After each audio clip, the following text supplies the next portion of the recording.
Good morning to one and all. We'll be starting in the next 5 minutes, so I request you to please be seated.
Yes.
You please.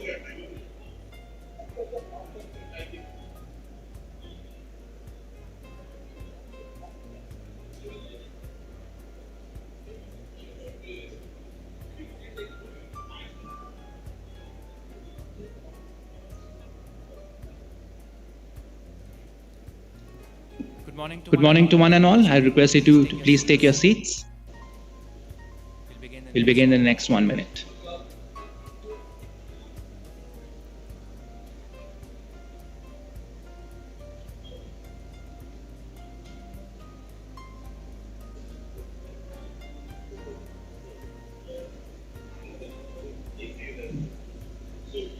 So, good morning, ladies and gentlemen. It is my pleasure to welcome you to Hello India 2021, the Indigenous helicopter story and glorious future. I am Avnish from SIDM and I will be your host for today's session. At this third and final day of Aero India 2021, we have witnessed a wide spectrum of conferences and seminars which have covered topics such as defense corridors, drones, and even the IOR region. Today's session holds great importance as we have senior speakers from the Tri-Services and the Ministry of Defense on the dais today to set the context of India's growth and potential in helicopter manufacturing. Today, in this session, it is physical as well as virtual, and I'm happy to share that on the virtual platform, we already have 200 participants on board and increasing by the minute. Without further delay, I would now like to invite Mr. Jayant D. Patil, President SIDM, for his welcome address. Mr. Patil, sir.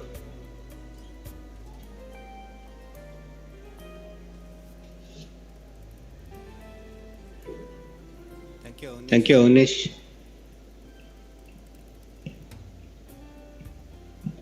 Good morning. Good morning on the morning half of the first day, rather the third and the last day of the air show. Dr. Ajay Kumar is about to be joining us in a couple of minutes.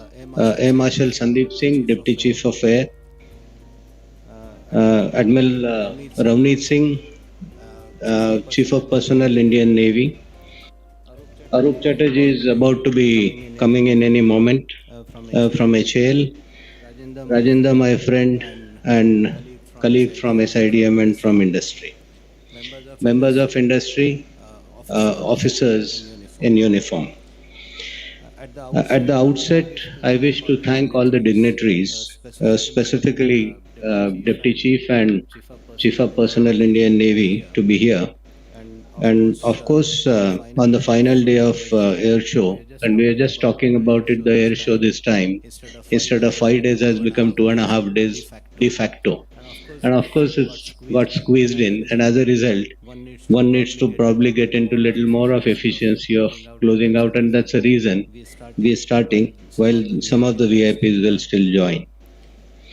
This event is one of those unique events which has now become global in the form of an hybrid model which is being done physically in this hall as well as being carried live across multiple places in the world. So those who were not as fortunate as all of us to be here, of course, are benefited by being in their own homes and offices and still be in the air show. SIDM's is grateful and it's our honor to host you all today. And of course, we sincerely thank you for your active support throughout the year. This has been a year of amazing successes if we were to count the number of policy and the major decisions that were made and implemented during the year. While the entire world has been engulfed by the virus, it's India who actually showed how exactly to manage. And I think the pinnacle of that is this event in the form of an air show that everyone else was deferring all their similar kind of events. But our leadership, obviously, well established by the Air Force as well as the Ministry of Defense, to go ahead with this program. And of course, SIDM was happy to actually take it live globally. We have seen Make in India translate from the Make in India to Atmanirbhar Bharat. And this is a campaign which we have seen enormous number of new policy initiatives that have been taken during the year. It's towards a long-term momentum for growth of Indian industry. And we are very clear, this is for the first time one has seen a clear balance between on one side promoting the Indian industry and wanting to stand by the industry, and on the second side also releasing our controls in terms of FDI and welcoming the foreign OEMs to come set their shop and produce in India. When we say produce in India, of course, the export becomes open, and whatever FOEMs actually will come here for would also be allowed to go out and export. Exports which were a dream just 5 years back, 2016, it was difficult to imagine much of an export. We have seen a 16 times growth over these 5 years in terms of export volumes, and that essentially speaks volumes of the maturity of the industry and where we are. In many areas, of course, we still have been the component and subsystem players, but gradually maturing towards complete systems. And there are some examples of complete weapon systems and complete platforms and sensors which are now started getting exported. The aerospace and defense market today is expected to be reaching somewhere close to 70 billion by 2030. And of course, when we are talking of that, there's a demand for infrastructure. There's absolutely specific government thrust towards that, and helicopters is a very, very important part of this growth. We've seen that India today operates both the rotary wings as well as the fixed wings, but they're very limited in number in military as well as in terms of the civil aviation form. And when we start looking at some of the technologies which run across both these sectors, we see that this is a market which is truly open and slated for an explosive growth going forward. The backbone of many operations in the civil as well as in defense sector obviously became the rotary wings. And of course, that's the flexibility with which it can go wherever it is. Recent developments in the northeastern borders have actually highlighted the importance of helicopters, also the drones, and as long as there's a reasonable kind of a payload capacity available with them. The theme of the India Pavilion at Aero India have been the indigenously manufactured helicopters. It's clearly reflective of the importance that the segment holds, and importance also stems from the fact that the civil helicopters market is on the threshold of major expansion. We know our infrastructure is breaking at seams, while the government is investing more in the infrastructure. With the clogged roads, helicopter provides an amazing option to be very quickly where you want to be. The recent cabinet approval for procurement of the LCA and the handing over of the contract to HAL has been a historic, largest ever contract placed by Ministry of Defense on an Indian company, and that's something which we all believe that the clock will pave way to provide an amazing option to be very quickly one area where some new directions cabinet approval for procurement of the LCA and enabling kind of an environment being in place. I'm confident that the private sector by Ministry of and Defence the overall on an industry Indian as such company, and that's will something which provide we all believe to be a good partners to some of these mega programs, both one the rotary wings as well as the some new fixed wing aircraft. for procurement of the Today's session is aimed at exploring potential opportunities for the industry with regards to indigenous helicopter manufacturing. I'm sure that the panel discussion with senior officials from all the three services and representatives from foreign and domestic Indian industry will generate valuable insight. I'm personally aware of what all has been going on, and literally, I believe that with the scale and size of some of these programs, there's an enormous amount of scaling up of our manufacturing facilities which can happen. Also, taking our quality and availability to a very different level, maintainability to a very different level. It takes initial years, the few, which takes a lot of pain, but thereafter starts becoming easier. Lastly, the economy rebounds this year. We have seen an enormous unexpectedly good budget. Talks of some extremely bold steps in terms of where we want to reach. And with the defense sector talking of 18% increase on the capital expenditure in the coming year, that's something which obviously would pave way, and we only can hope that this portion keeps growing. With the negative list that came in and the 52,000 crores which during the current financial were allocated towards making the indigenous manufacture happen, we hope and we keep looking at as the fine print keeps getting available more and more, that the numbers keep growing not just this year but year on year. We are obviously as a result looking up to that $25 billion of aerospace and defense industry output by the time we reach 2025. We hope and keep repeating this, that next two air shows later, you would have seen enormous number of changes. Enormous number of new initiatives physically having fructified and shown us a way ahead. Thank you. Jai Hind.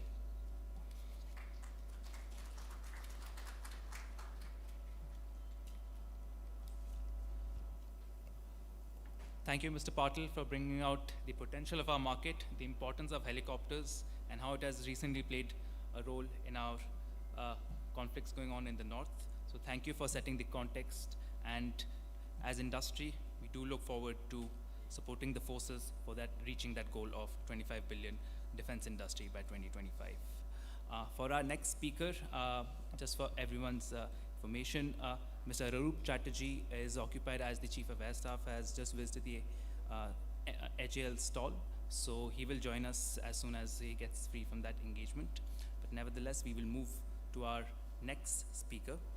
I would now like to invite Lieutenant General H.S. Kalon, SM, Director General Capability Development, Indian Army, who has joined us virtually. General Kalon, over to you, sir. Good morning, ladies and gentlemen. The indigenization of helicopters commenced almost 5 decades ago, when the first Chetak helicopter was delivered by HAL to the Indian Air Force in 1965. Since then, over 600 Chetak Cheetah helicopters have been manufactured under license and have served the services and Indian Coast Guard. While the locally manufactured Cheetah Chetak family of Hepters has remained the mainstay since the 1960s, it was only in the 90s that work commenced on indigenous Hepter design. It was the development of advanced light Hepter or Dhruv which heralded the arrival of truly homegrown Hepters in India. The Dhruv Mark I, with very basic avionics, was inducted into service in 2001 and transformed the domestic rotary wing industry. Over the last 2 decades, not only has it proved its mettle as a reliable world-class flying machine, but also paved way for major evolutionary improvements in the indigenous Hepter design. The Mark I soon evolved into a more powerful Mark II fitted with the Shakti engine, capable of operating with consummate ease even in Siachen, the highest battlefield in the world. More improvements were to follow with the induction of the ALH Mark III, equipped with a glass cockpit and other state-of-the-art avionics, making the Dhruv one of the few helicopters in the world which can operate efficiently both in plains and mountains. Based on success of Dhruv and the confidence achieved in development of a new helicopter, HAL ventured into an experiment to re-engine the Cheetah fleet. The experiment led to the birth of Cheetal helicopters, which are in service since 2010 in high-altitude frontiers of Ladakh and eastern Himalayas. This was not all. It was time to venture into weaponized platforms. The ALH Mark IV Christian the Rudra was successfully integrated with a chin-mounted 30mm cannon, RL pods, air-to-air missiles and ATGMs with associated avionics, acquisition aids including helmet-mounted visionics and an EW suit. As I speak today, the Rudra is well stabilized as a weaponized Hepta and in service with both the Indian Army and the Indian Air Force since 2013. The light combat helicopter is another example of innovation in indigenization. It is a state-of-the-art armed helicopter with tandem seating and small front and form factor, so essential for a combat aerial rotary wing platform. With this development, India has entered the elite club of countries who can produce their own armed Heptas. Another innovation achieved in the recce and surveillance field is the development of light utility Hepta, which has been demonstrated in various air shows within the country and looks very promising. These developments have indeed provided enough confidence to the OEM and its subsidiaries to design, develop and manufacture Heptas and components which can compete both in quality and performance with their contemporaries in the West and other parts of the world. The Dhruv, Rudra, followed by LCH and LUH are indeed success stories which have brought the Indian Hepta story to a different takeoff level. However, there are still miles to cover and voids to fill. I will briefly touch upon these. Firstly, the indigenous design notwithstanding, there are a number of critical components and systems, including aero engines in these Heptas, which are still being imported. It is time to invest and galvanize domestic R&D so as to indigenize not only these components and systems of foreign origin in the existing fleet, but also design and develop new mission systems based on requirements of the user. There is also a need to ramp up and enhance the production capacity of spares to support the ever-growing fleet of helicopters in the country, as also a possibility of export. There is a requirement to fill voids in the weight class spectrum of the helicopter fleet. At the lightweight end, there is a requirement of a rotary UAV that can autonomously fulfill light payload operations at high altitude, and at the other end of the spectrum is a medium-lift helicopter that can decisively deliver a sizable number of troops in the tactical battle area. With the rapidly changing concept of warfare as demonstrated by Neptune Spear and our own surgical strikes, versatile aerial platforms such as helicopters and drones are not only essential, but battle-willing force multipliers. Features such as precision-guided munition to bring down aimed fire without collateral damage and stealth design to reduce radar cross-section and acoustic signature will further facilitate ops. We need to focus on developing these. The next aspect relates to entry of private players in the industry. HAL today is the dominant, arguably the only major player in the Indian aviation industry. While it is single-handedly responsible for bringing the Indian Hepta story to this level and encouraging a number of subsidiary manufacturers of components, including SMSEs, the time is now ripe for private players to enter the vast field of Hepta design and development as platform manufacturers and integrators. This is absolutely essential for not only meeting the growing demands of the services, but also to exploit the vehicle space for civilian use and export. There is untapped potential in law enforcement and tourism. Upcoming avenues are being presented by the UDAN initiative, which will give regional air connectivity to places devoid of airfields, as also emergency medical services. In order to keep up with the pace of the growing demands of aerial platforms, private players must start manufacturing platforms, systems, and subsystems and fill in these voids. This is essential not only to meet the demands of the Indian Defence Forces, but also the Prime Minister's dream of Atmanirbhar Bharat, Udan, and Make for the World. Thank you and Jai Hind.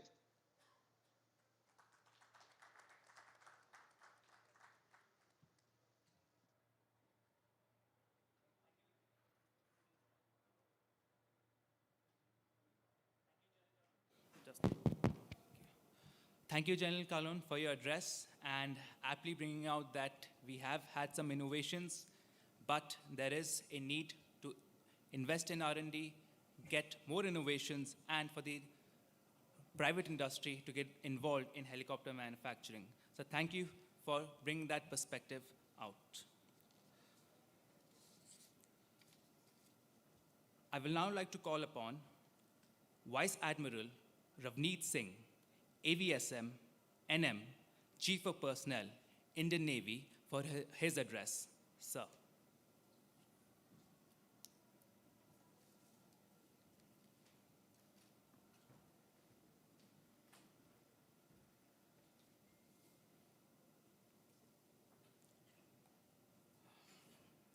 Good morning, everybody.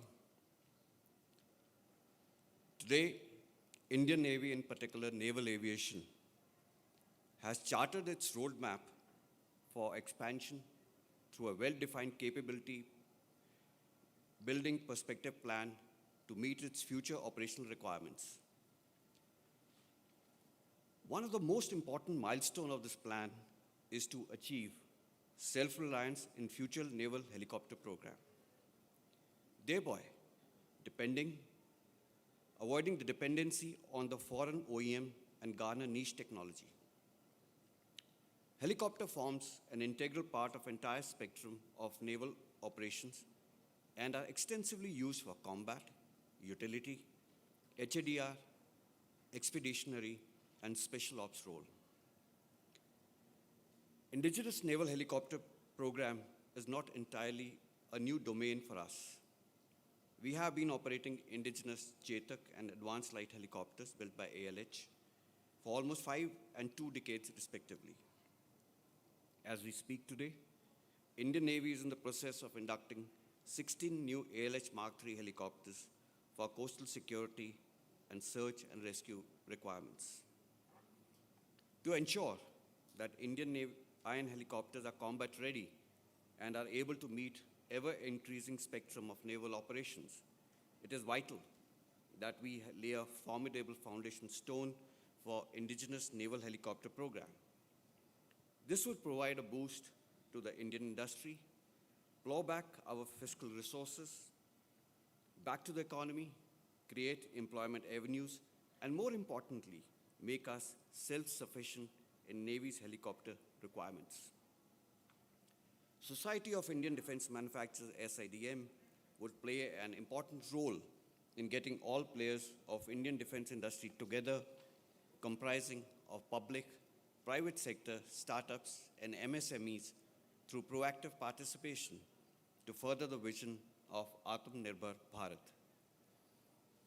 Iron is at the cusp of major expansion with regards to our helicopter fleet to mitigate the existing capability voids and replace the aging platforms. Iron is currently evaluating option for induction of naval utility helicopters, special ops helicopters, and heavy lift helicopters to replace existing helicopters to boost Iron's integral ASW, that is the anti-submarine warfare, ASV, and expeditionary capability in the next 20 years.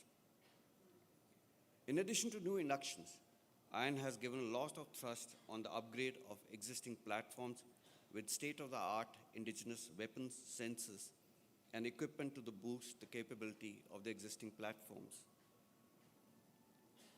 Through this platform, I would like to apprise the audience on few critical design requirements and equipment to boost the capability of existing platforms.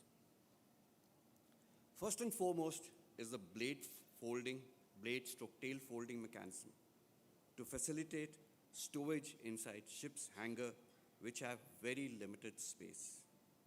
Similarly, strengthening the undercarriage, provision of deck lock mechanism, marinization of the helicopter airframe, sensors and equipment to cater for operation in corrosive marine environment, hard points on helicopter to enable traversing and securing on deck, roll and pitch of the ship maneuvering during rotor engagement, stroke disengagement, and these are the few examples, and certain other areas where we need to work together to ensure that the platform is optimally used. I must admit that manufacturing of naval-specific helicopter is a technology-intensive domain, but I'm certain that almost amongst us are the key players, the manufacturers and technical experts who have the capability and know-how to master this art and contribute to this quest.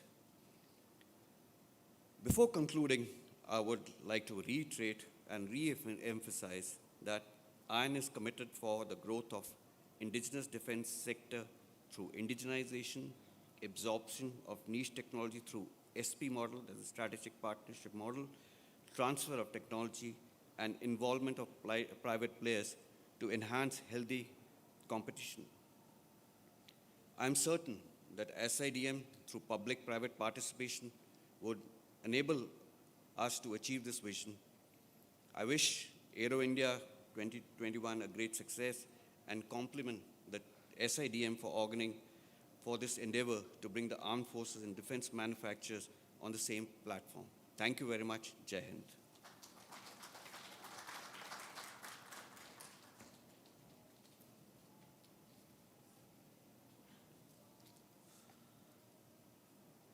Thank you, Admiral Singh, for bringing out that the role of SIDM that is playing in this journey towards Atmanirbharta, and it is indeed our honor to be working closely with the Navy on this movement. I would now like to invite Air Marshal Sandeep Singh, AVSM, VM, Deputy Chief of Air Staff, Indian Air Force, for his address. Sir.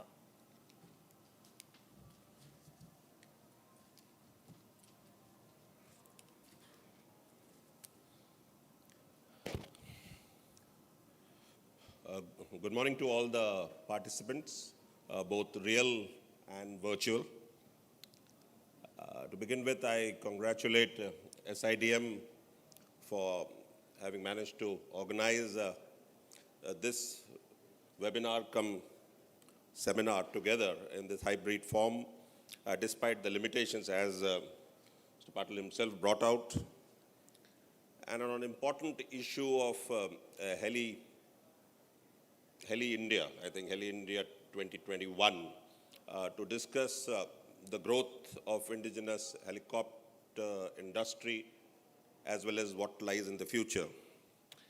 As I was going through the presentations, I think a lot of history has already been covered by General Carlo and Admiral Ravneet. So I will just cover a few important points which either have been left out from the defense services perspective and a few issues which are additional in my mind. I will just repeat that, yes, initial Make in India initiative for helicopters actually started long back, nearly 60 years, as already covered with Chetak, Cheetah. We exported some of them also. Cheetal came in between. Air Force took a re-engined model of that and really deployed it at the highest places on earth. But the true success story for indigenous helicopter happened with Dhruv or ALH. It's already been covered that actually it took some time to initially get going. There were challenges, both technological, embargoes also. But honestly, at the end of it, ALH has turned out to be a true, I think, winner. But we have consecutively improved version of this helicopter, covering general utility to armed configuration. And as an offshoot of that, now we are already seeing that we are about to sign contract for the light combat helicopter and the LUH, which many of you would be seeing of flying so well, is also in a way an offshoot as a single engine version of this. Next in line, I think one thing with HAL, and that being the main development agency for helicopters so far, is the medium lift helicopter class IMRH. And HAL has already started, and for the services, the requirements have been frozen. They're already in the process of starting the design of this helicopter. And Air Force feels that by the time our own medium lift helicopters, the Mi-17 series, is getting phased out, this helicopter would be available with better capability than the helicopter it would replace. But I would cover a few things that apart from just producing helicopters, the important part for helicopter or any flying machine is to be able to sustain it. And that is where our industry here would need to come up if it has to enter into the commercial market. As has been covered by SIDM, we are at the anvil of an explosion that should happen for the helicopters. And just to cover it, the advantages of helicopter, I've been traveling from HL Bangalore airfield to this place by helicopters for last 2 days. It used to take me 12 minutes. Today I came by Dornier, I took 25 minutes. So there are great advantages, not just for military, but more so for civil, of using helicopters when short haul distances are required. It can land at much smaller places than what a fixed wing. And the number of requirement as our country grows are many. But as the number of helicopters increase, there is one aspect I want to cover. With increasing number of civil aircraft or fixed wing aircraft and helicopters, and we already know that the amount of UAVs which will come up, both like a quadcopter floating around, control of this, and air traffic control, another issue which will become a challenge. USA and many other countries do face that, and we need to learn lessons from them. As more number of flying machines start occupying our airspace in the future, how do we control? And I'm talking about in peacetime. The challenges increases when there are border tensions or operational contingencies. Talking about further success stories, that production of ALH and now coming up new helicopters has actually nurtured many private sector. It's unfair to say that HL is doing everything. In fact, HL is more or less the lead integrator. Many small-scale industries have come up. For all even the license-produced Chetak Cheetah, there are items being produced by private sector, but ALH particularly, and I hope that in the future projects of helicopters which are coming up here, a greater role by the private sector will come up. But once again, I repeat that to maintain competitive, you have to keep your costs low, the delivery schedules on time, and have a very good product support. So these are the areas where both HL as the main player and private sector also would have to need to look into it. I certainly wish that all the people involved in design, development, and production of helicopters in the coming years, the very best, and I'm sanguine that we are certainly at the verge of a glorious future for the rotary wing industry as such, and from the services point of view, we look forward to getting better and better helicopters for us to use. Thank you.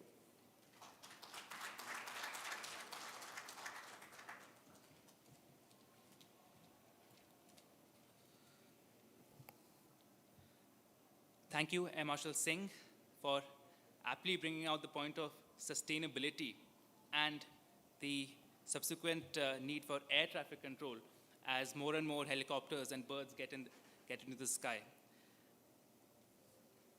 I would just like to inform the audience that Dr. Ajay Kumar is with the Honorable Raksha Mantri at Startup Bandhan. He may not join us in the next few minutes. We'll keep you informed, but we will carry on with our proceedings.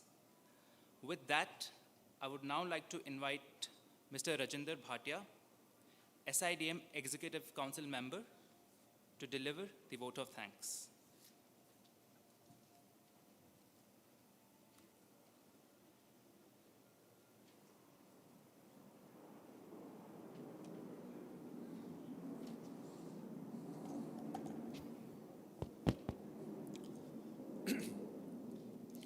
Air Marshal Sandeep Singh, Deputy Chief of Air Staff, Indian Air Force; Vice Admiral Ravneet Singh, Chief of Personnel, Indian Navy; Jayant Patil, President SIDM and a dear friend and industry colleague.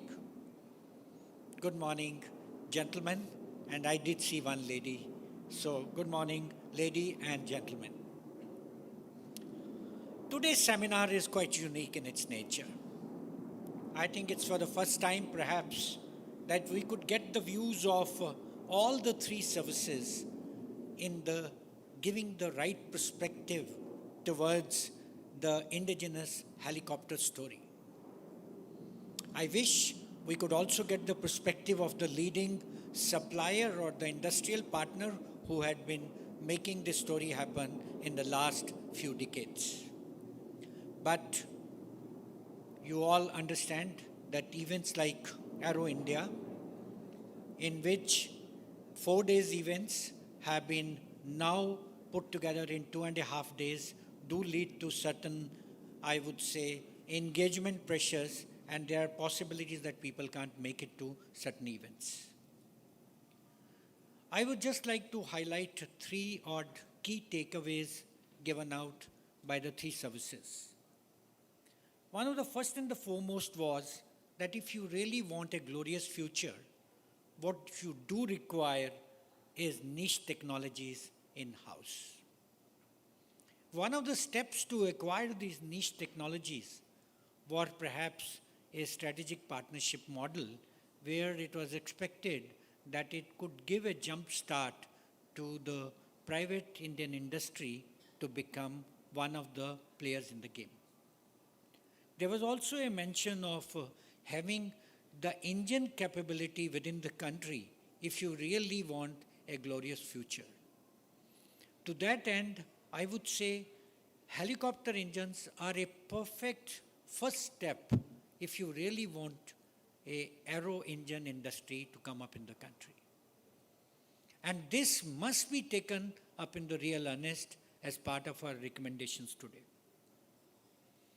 A very valid point which was brought up by Air Marshal Sandeep was cost, quality and time. And what he did mention while we were sitting in the lounge there, that a technology which does not reach you in time actually has not achieved the purpose for which this was being developed. So you need those technological advantages coming to you in time to really make a difference. Having summed up this, let me move to the onerous task which was given to me to propose a vote of thanks. In an event which is unique in its nature, having been held while rest of the world seems to be struggling with the pandemic, and being held in a manner that it is probably a beacon for rest of the world. We had a physical event with 600 odd participants and a virtual event where on the last count, I am told 10,000 people have logged in as virtual people visiting the exhibition. I am sure this has led to a very large number of B2B meetings, both in the virtual or in the physical format. On behalf of SIDM, I would like to place on record our sincere gratitude and thanks to the services, MOD, and the government of Karnataka, which has allowed us to hold this mega event in this fabulous manner. I would also like to say SIDM is the premier industry body which reflects the vision and I would say the aspirations of Indian industry. And we are working towards achieving Atmanirbhar Bharat with the goal of reaching $25 billion in defense production by 2025. And our this year's tagline for Aero India 2021 was actually unique, which said, proud to arm the nation. I would like to sum up with a small quote, which I read today, and which actually explains what all this is about. It said, a mile of road will exactly take you 1 mile. A mile of runway can open doors to billion opportunities. So thank you very much. Jai Hind.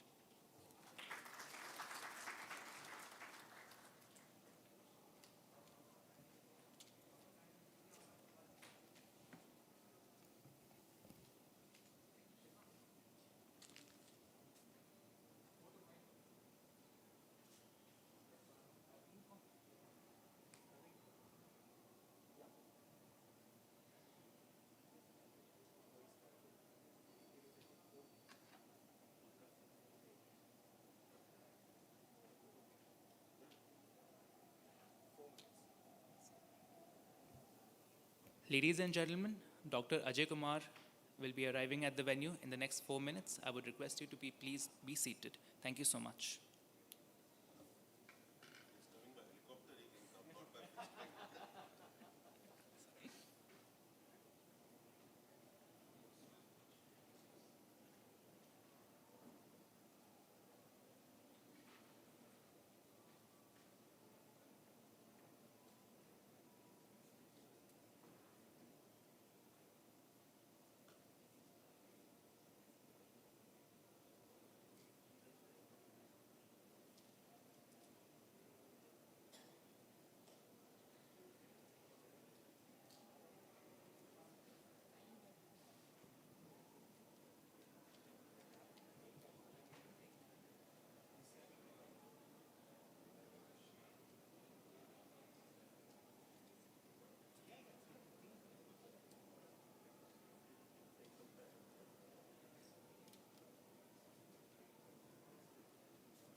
Ladies and gentlemen, Dr. Kumar will be arriving the next 1 minute.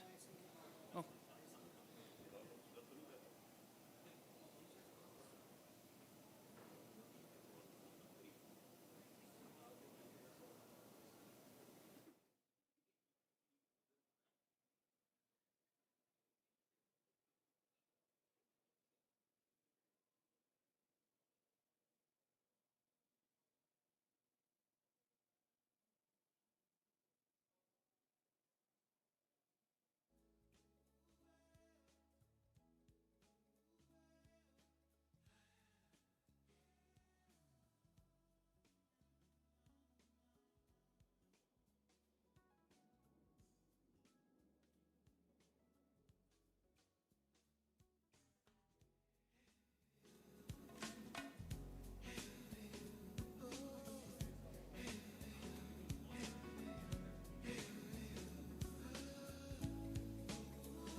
Good morning, ladies and gentlemen. We welcome amongst us the Defense Secretary, Dr. Anup Kumar. There was a little delay because there was an event on the other side. And, sir, we've had the inaugural talks by the senior officers of the three services. Can we now request you to, sir, please deliver your keynote address? Thank you, sir.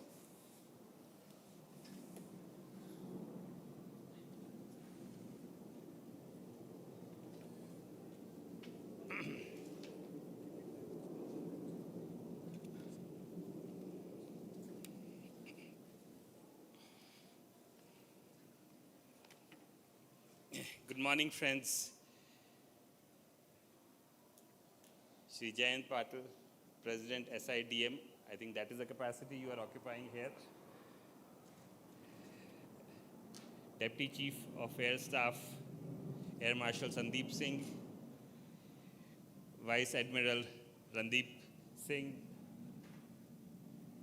Mr. Bhatia, Brigadier Bhattacharya,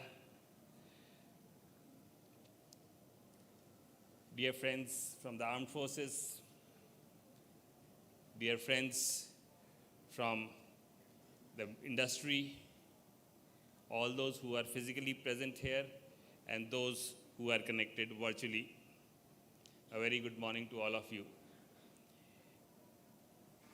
I am extremely happy to be part of you and talk about some of our initiatives and plans to develop defense and aerospace sector in general, and of course, the very important rotary wing platforms which have immense potential to develop in this country. As part of Atmanirbhar Bharat, you all know, Government of India has shown a clear political will and determination to now start sourcing from defense industry within the country. And in this regard, I think this is the crucial time in the life cycle of defense and aerospace industry when we will see, and I think some of it has already started happening, that Indian government and Indian armed forces will start sourcing more and more from India. I would like to compliment the Indian armed forces for several steps taken in this regard. The negative list, which came out in August 2020, for the first time in this country, where armed forces have said that these 101 items we will buy from India. And these items relate to all the three services, Army, Navy, Air Force. I want to compliment Indian Air Force. Amazingly, they are today showing confidence in our own platforms.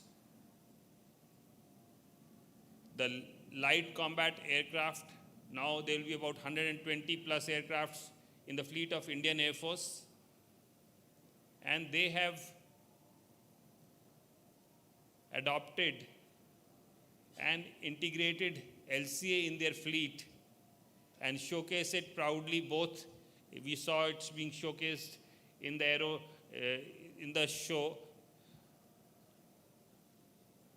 And I've seen LCA being so proudly showcased abroad by the LCA team. So I would like to compliment the Indian Air Force and the LCA team for being able to showcase this platform in such a, you are such great brand ambassadors of indigenous fighter jet aircraft that I must mention this today. But it is not only the LCA. LCA has now been in.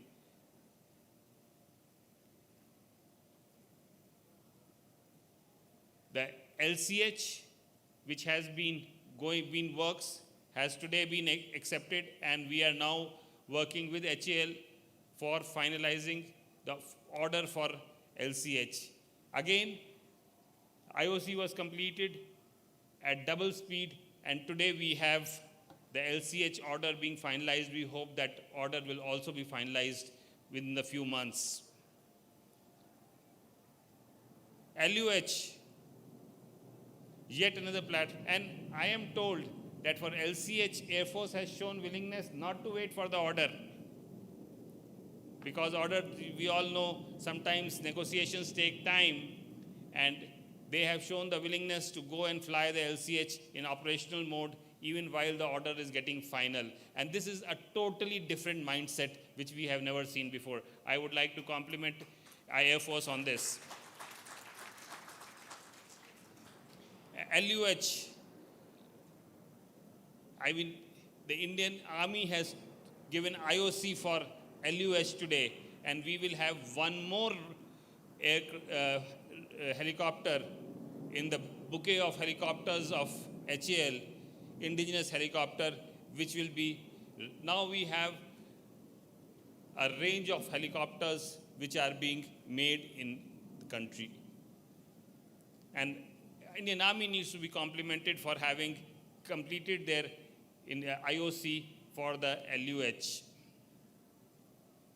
So this is a totally different mindset, where increasingly we are seeing armed forces coming and saying, yes, we will go for the Indian. On swarms and UAVs, I think there are large number of startups and industry players who are there, and multiple things are going on. I don't wish to elaborate. And each of this shows increasing inclination and willingness to work with Indian industry. When the Indian armed forces and the government has given this signal, I think this is an opportunity which industry has to seize. And they should be, now we should be, because when HAL makes, of course, HAL is the lead integrator and the design holder, but there are hundreds of industry partners on whom HAL depends to actually create that platform. And when a long-term order like that of LCA is given, or for LCH is given, there is a long-term certainty for the partners who are supplying to HAL that they have orders in sight. I must say that the government has also reposed tremendous confidence on the industry. And as part of that, this year, there has been a record increase in the budget allotment of capital procurement for the Indian Defense Forces.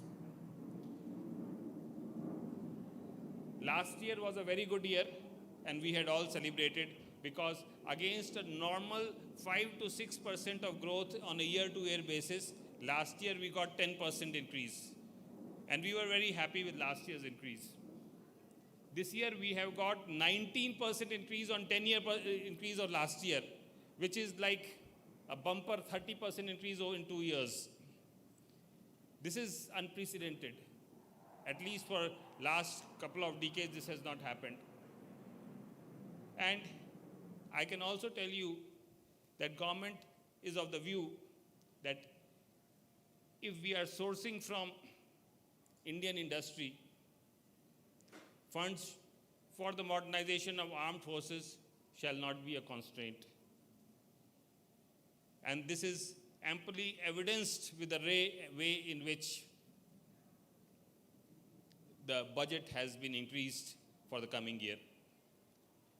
The other thing which I want to mention is that the growing confidence on the industry in 2020,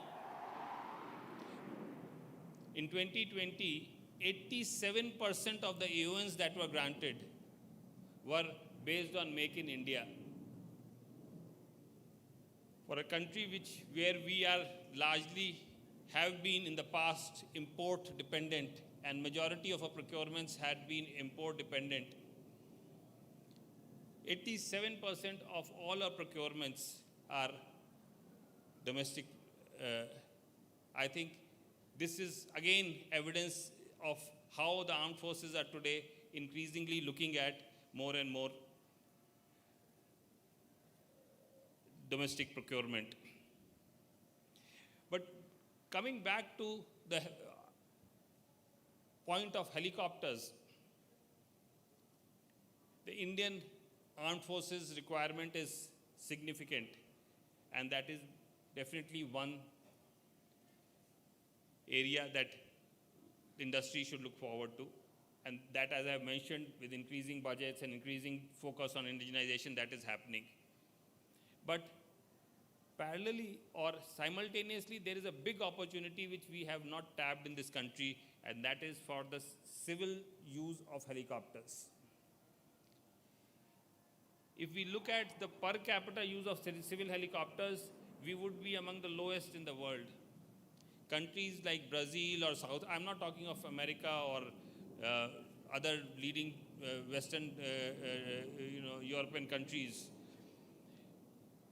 Countries like Brazil and South Africa have 10 times per capita more helicopters than we have. And given the kind of, civil helicopters are used for law and order, for ambulance, for transport, regional connectivity, HADR, local HADR. We have potential requirement of 1,000 civil helicopters in this country. And it is with this objective that HAL has been pursuing civil certification of ALH Dhruv. The technology is aware, the platform, and they have now been able to do that. The technology and the platform is there. What we need to do as a country and where industry has to come forward is to create a business model for doing the civil helicopter, developing the civil aviation helicopter market. Because the civil helicopter market model has to be very different from the defense model, where it is a monopoly of one buyer who is a large scale operator itself. In the civil market, the customizations, the adaptations, that whether it is the police or whether it is the ambulance or whether it is some other purpose or whether it is a commercial VIPs travel requirement, you have to make those adjustments to be able to do it. Some of the requirements of defense will not be required, so you may have to do certain frugality to be brought out into the system, or some additional features may have to be given. And it is in this area that I think HAL along with industry have to work in partnership model and exploit this 1,000 helicopter market in this country in the civil aviation sector. The exercise of RFP was done a couple of years back, did not materialize because of several constraints. And I would like to encourage the industry and HAL to sit down and work out a model and bring before government how this model can be operationalized, because I think that is one big opportunity that we are missing. The second point which I would like to mention is that there is a big export market. Yesterday, when we were having the defense ministers conclave of the Indian Ocean region, one of the important areas which was highlighted is our rotary platforms. And many of these countries, most of them ocean-based countries, are interested in having a platform. Some of these countries, India has either given on credit or on operational basis. Our platforms are operating in some of these countries. I think there is a tremendous opportunity to increase the footprint of Indian helicopters in this region. For this, we need to expand our export potential, and also some of the LRUs, some of the subsystems which are being imported now, those will require to be indigenized. And I would encourage industry. We had provided Make-II for DPSUs when I was part of defense production. I would like to urge that every single LRU which is today being imported should be thrown open on a Make-II basis based on the cumulative requirement of what the defense forces needs and what the civil market can need. We did a similar exercise for Dornier also, by the way. And today, a number of systems which were earlier imported for Dornier have been indigenized by HAL. And this process is going on. In the next couple of years, 2-3 years, practically most of Dornier would be fully indigenized.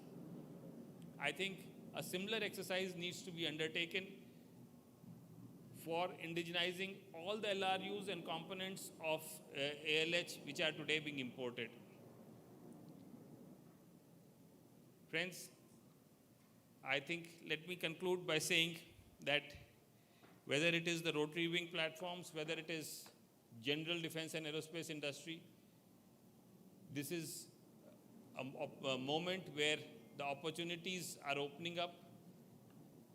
India is poised to see exponential growth in the industry, defense and aerospace industry, and we look forward to working with the industry to see how this can happen.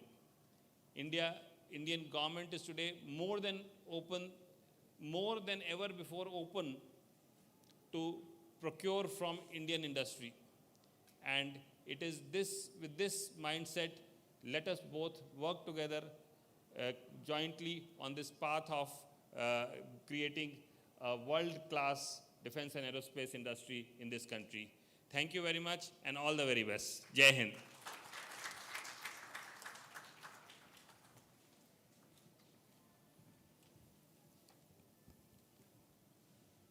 Thank you, Dr. Kumar, for being with us, for taking time out of your busy schedule. I would now like to invite Mr. Patil to conclude the session.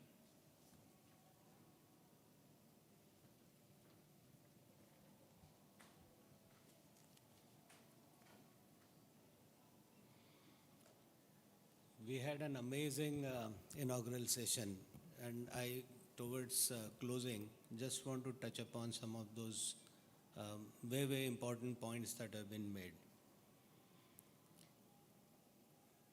We heard Jan Kahlon, who actually spoke about the need for innovation. And I think that's an enormous message when the armed forces say that yes, you're somewhere, but you need to be focusing more on making things better. Innovation is the way forward. We heard Admiral Ravneet Singh very, very clearly talking about that while we do lots of things, for specific armed forces, there's a specific customization needs. The special environment that Navy deals with needs some special customizations, including dealing with the most harshest kind of seas that we see in this region, the corrosion, the pollution, and the varieties of aspects associated with it. We heard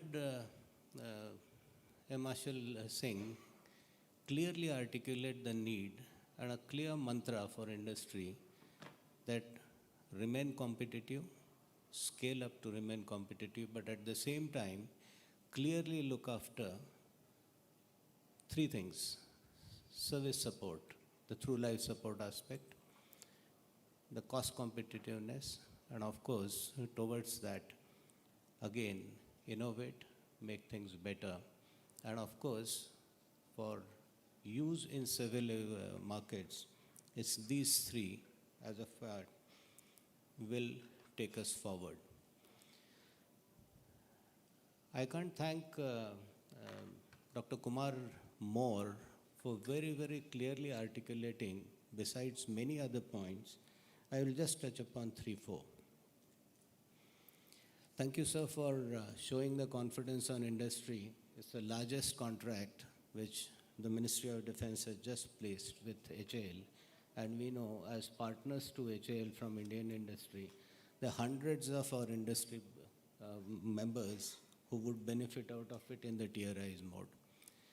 And the words that you spoke in terms of readiness of Indian Air Force to truly take the LCH and not wait for the formal contracts, I think it's an amazing directional kind of a change in when we believe that there's something which can be done, it can be done together, and that means 1 + 1 makes it 11 and not 2.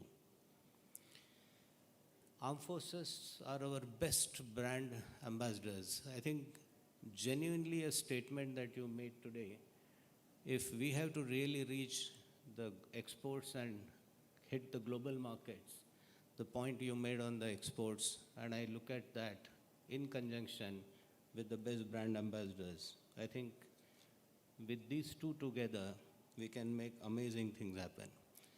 Backed it up with, of course, special contributions that you made to make the budget unprecedented. I just spoke about it as part of my speech little before, that 18-19% increase is unprecedented in recent times, and we actually are seeing that happen. Of course, with that, we'll see much more action in the coming year in terms of new contract placement, the two big ones that you just mentioned today. Civil aviation, you touched upon, will be a market which will be probably 4, 5, 6 times larger, but of course needs a change of mindset from a single customer to multi-customer, customization. Every client would need his own customization. And that again brings me to the first point where we started, the innovation. The ability to make changes, the ability to get certifications with all those changes. And that's essentially where all of us in industry, it's a great opportunity for us to tighten our socks. Here's a customer ready. Here's a user who is ready. I see the future to be amazingly bright with this as a background which has been set. Thank you so much. Jai Hind.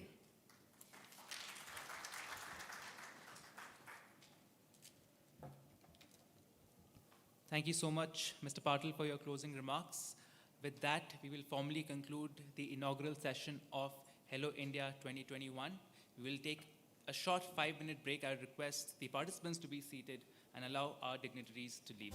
Thank you so much. We'll reconvene in the next 5 minutes.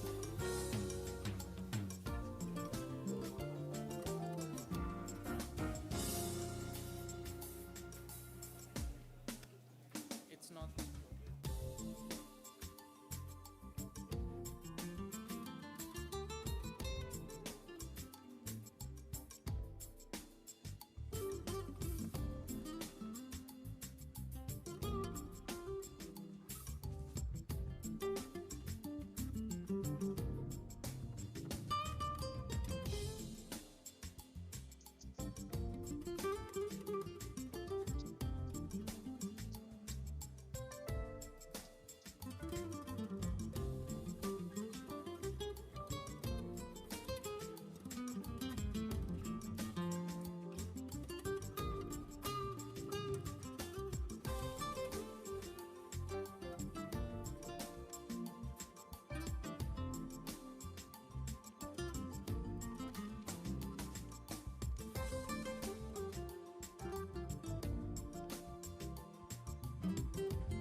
Good morning, everyone. I would request the panelists to please come on stage.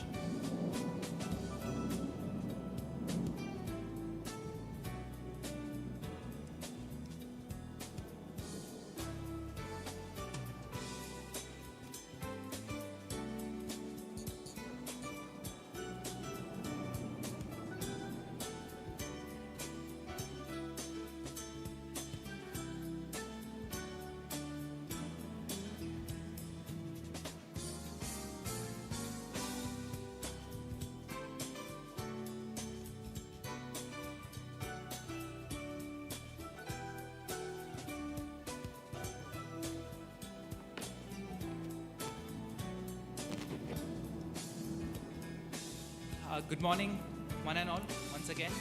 And today we are here for the session with the Indian Air Force, which is themed towards indigenizing the Indian Air Force's helicopter fleet. Timings being a short constraint, I would immediately move to the session moderator and hand it over to Air Marshal Vikas Pandey to take on the proceedings. Sir, over to you. Speak from here. Good morning, everybody, present physically and virtually. Because we are running late of time, I have already set an alarm for 11:45 on my mobile. That's the time I need to cut because there is, as already mentioned in the beginning, there is a 2.5 days of tight schedule where all activities have to be met. So a helicopter is one machine which is very close to my heart. It's very versatile and it's a wide-ranging application both in military as well as civil applications. If we talk of military, there are very multiple roles of troop carrier, battlefield insertions, ambulance, search and rescue, both sea as well as land, and air maintenance. And as far as air maintenance is concerned, helicopters have proven their might in the most treacherous and most demanding environment in the world with Indian Air Force and Indian Army. Civil version include passenger, law and order, again ambulance, surveillance, insecticide, spray, including locust control that we recently witnessed, and firefighting and so on. If we actually go to the mythological initiation, even Pushpak Viman was considered to be a rotorcraft. So we can add one more role in it, which will amount to kidnapping. So while the machine is very versatile, it is also very complex, both in terms of design, operations, and maintenance. And because the large number of rotating components increase, which by itself is a challenge, and they need a frequent maintenance activities to be performed. The design aspects also become very, very complicated because the factor of safety is also have to be much more. But indigenizing the helicopter fleet is critical, not only from the Atmanirbhar Bharat point of view, but also from the point of view of creating a ecosystem towards becoming a self-reliant and and to become a world leader, as brought out by Mr. Jayant Patil in his speech. As everybody knows, the maintenance cost of any equipment, especially the aviation equipment, is 3 to 3.5 times of its initial procurement cost. And that is the kind of investment which is needed over a period of time. So, as Vice Minister said, it is simple to design a machine, relatively easy to fly, but most difficult to maintain. Industry cooperation is needed not only in terms of manufacturing the machine, but also for sustenance. Just to cite an example, the single helicopter that we are operating today, so it has been in service in its earlier avatar as Chetak for more than 50 years with Indian Air Force. We are still struggling to have a plane indigenously manufactured in the country. The same applies for large number of LRUs which are still being imported, or for which ROH we are still dependent on OEMs abroad. I think this is one activity which we have to master and take over at the earliest possible. The three key takeaways which were pointed out by Mr. Bhatia in his vote of thanks included in-house niche technology development, engine capability, and cost, quality, and time. And all these three need to be happening in time, otherwise they lose their relevance. With this, I will now urge my eminent panelists to deliver their keynote their addresses, or would we like to have a more of an interactive session if people would like to ask questions, time being short? So interactive would be interesting for most. So since we go ahead with interactive session straight away? Yeah. Okay. So time being short, I will throw the session open for the questions from the industry so that their queries can be satiated by the eminent panelists which are present here. Thank you.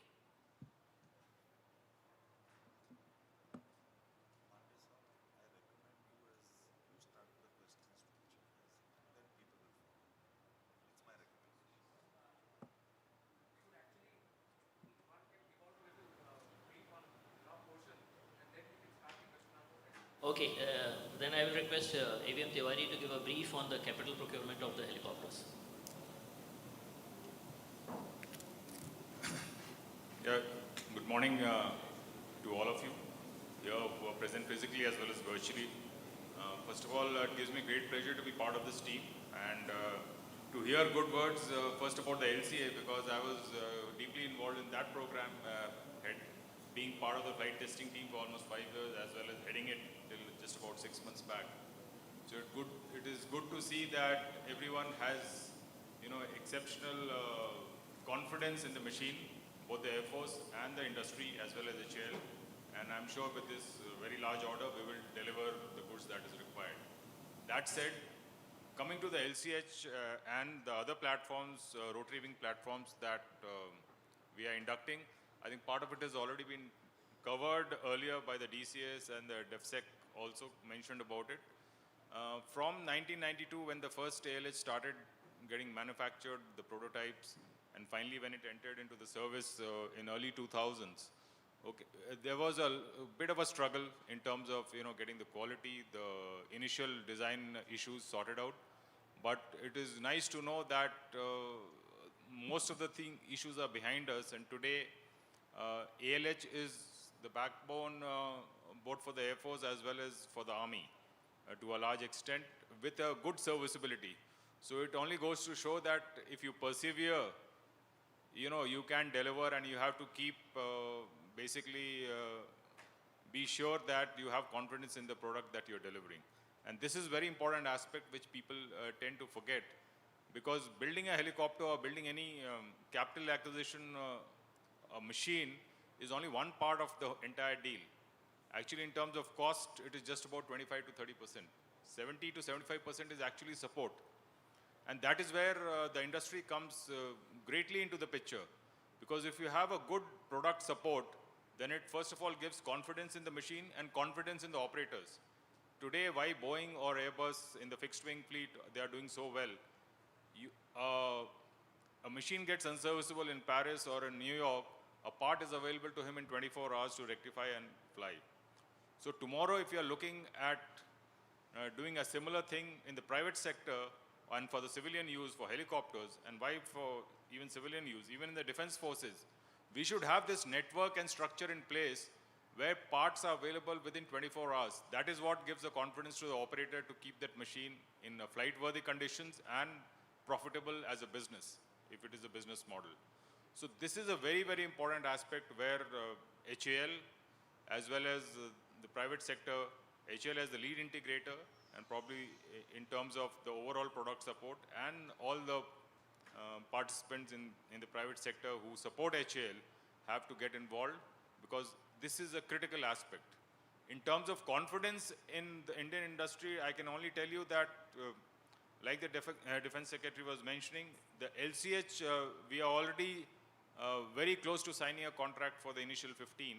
In fact, the first 3 we have even more or less being produced and will be ready even before signing of contract. That is a confidence that we are going ahead in our Indian industry. Similarly, on the LUH side, where the numbers will be upwards of 200 to maybe 400, depending on whether the CAMO will happen or not. So that large number which we are looking, it has to be supported. So if you see the entire ecosystems, the medium lift helicopter will come later as a replacement for the Mi-17 class. But if you look at the entire ecosystem, within the services, we are talking of almost 1,000 helicopters. So you put another 1,000, which is the minimum. I think it is much more. What is required for civilian use, it's a very large number that we're talking of, and the ecosystem that needs to be developed around it requires participation from all, and we have to have a very, very good infrastructure to make it happen and give the confidence to these people that yes, we can provide you with the support to sustain it for the next 20, 25 years. So I will just leave it at that.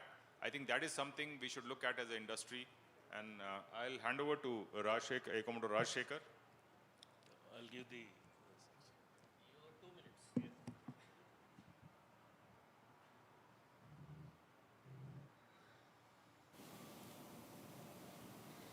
Yeah, you can play the presentation, please. I just got, in fact, I'm prepared for giving the, for about 10 minutes time, but then since the time restriction has been imposed, I am heading the largest base repair depot, that is number 3 base repair depot of the Indian Air Force, which is akin to the MRO organization in the civil parlance. I will give a brief overview on the role and historical perspective of the 3BRD, and my thrust area would be what is the way forward for the medium lift helicopters and the scope of participation for the Indian industry. Of course, the role, I'll skip this. Needless to say that 3BRD has been, is the largest base repair depot of the Indian Air Force. It undertakes the repair and overhaul of the Russian fleet of helicopters, especially the medium lift helicopters, and we provide support to other helicopters also, which is being operated by the Indian Air Force.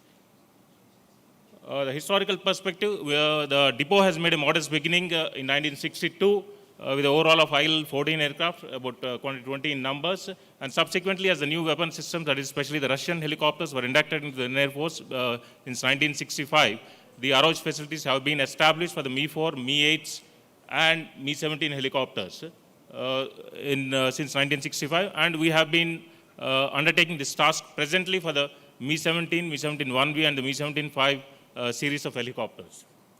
Some of the milestones, we overall about 1,000, repaired and overall about 1,000 helicopters, and aero engines about 3,784. I would share some of the indigenization. 3BRD has been in the forefront of indigenization process right from the beginning. In fact, for the last 5 decades, we have provided the enabling environment for the Indian private industry, whether it is MSMEs or even big players also, to share their and to provide the participation of the Indian industry. We created an enabling environment, and we have quite a large number of successes on the Russian fleet of helicopters. Some of them I would just flash, and you can go through the various indigenizations which have been given. We have about 14,762 lines which have indigenized so far, and we have about 28 major projects which are going as part of the Nodal Technology Center. And we offer opportunities for all the facets of indigenization, as you can see on the screen, whether it is refurbishment, reclamation, design and development, life actions and studies, even with the defense PSUs also. Process I will not explain, which the Indian industry is very much aware. Some of the indigenization of spares and modifications which we have done in the past 5 decades are being flashed on the screen now. There is a fire, anti-spurious fire warning modification, some of the hydraulic hoses. And recently, in the last 1 year, we have also undertaken projects through additive manufacturing. In a big way, it's going to happen in the near future.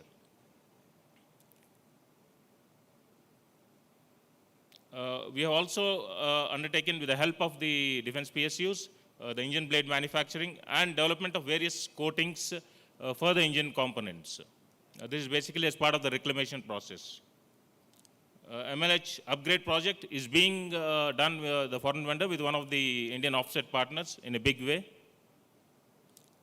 This is the main thrust area what I would like to cover, the way forward and the scope for participation of Indian industry. As speaker after speaker in the first inaugural session have already pointed out, and I'm sure my personal opinion also, B-17 V5 in any case is going to be the mainstay of Indian Air Force for the next 40 years, that is at least till 2050. And I'm sure HAL has already embarked on the journey of MLH. The future is going to be, we already seen HAL has already made steady progress on the ALH, that is the light class of helicopters, and of course the LCH is going to see the light of the day.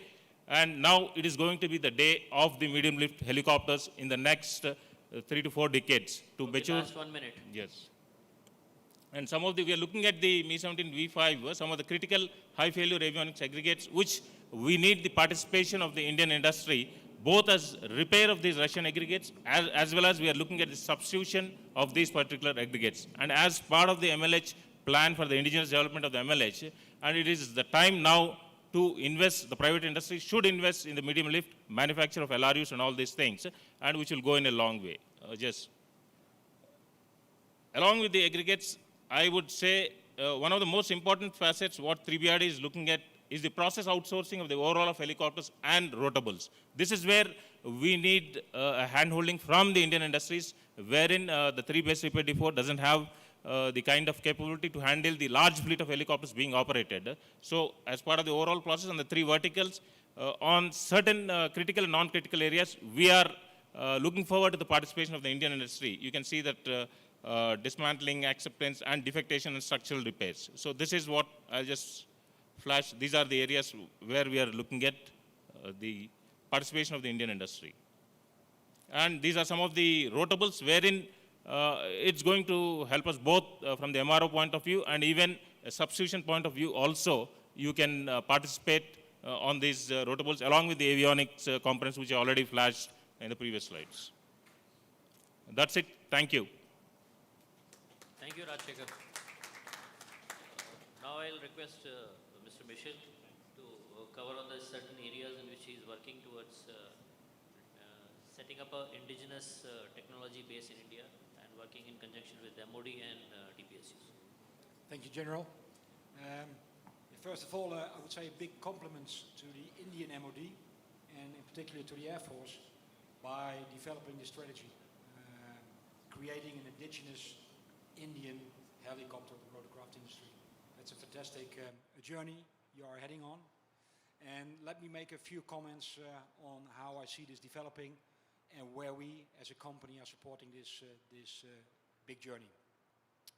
So first of all, we are supporting HEL by all kind of products we are delivering into HEL from Europe, from one of our UK-based companies. We are delivering fuel systems and flotating devices.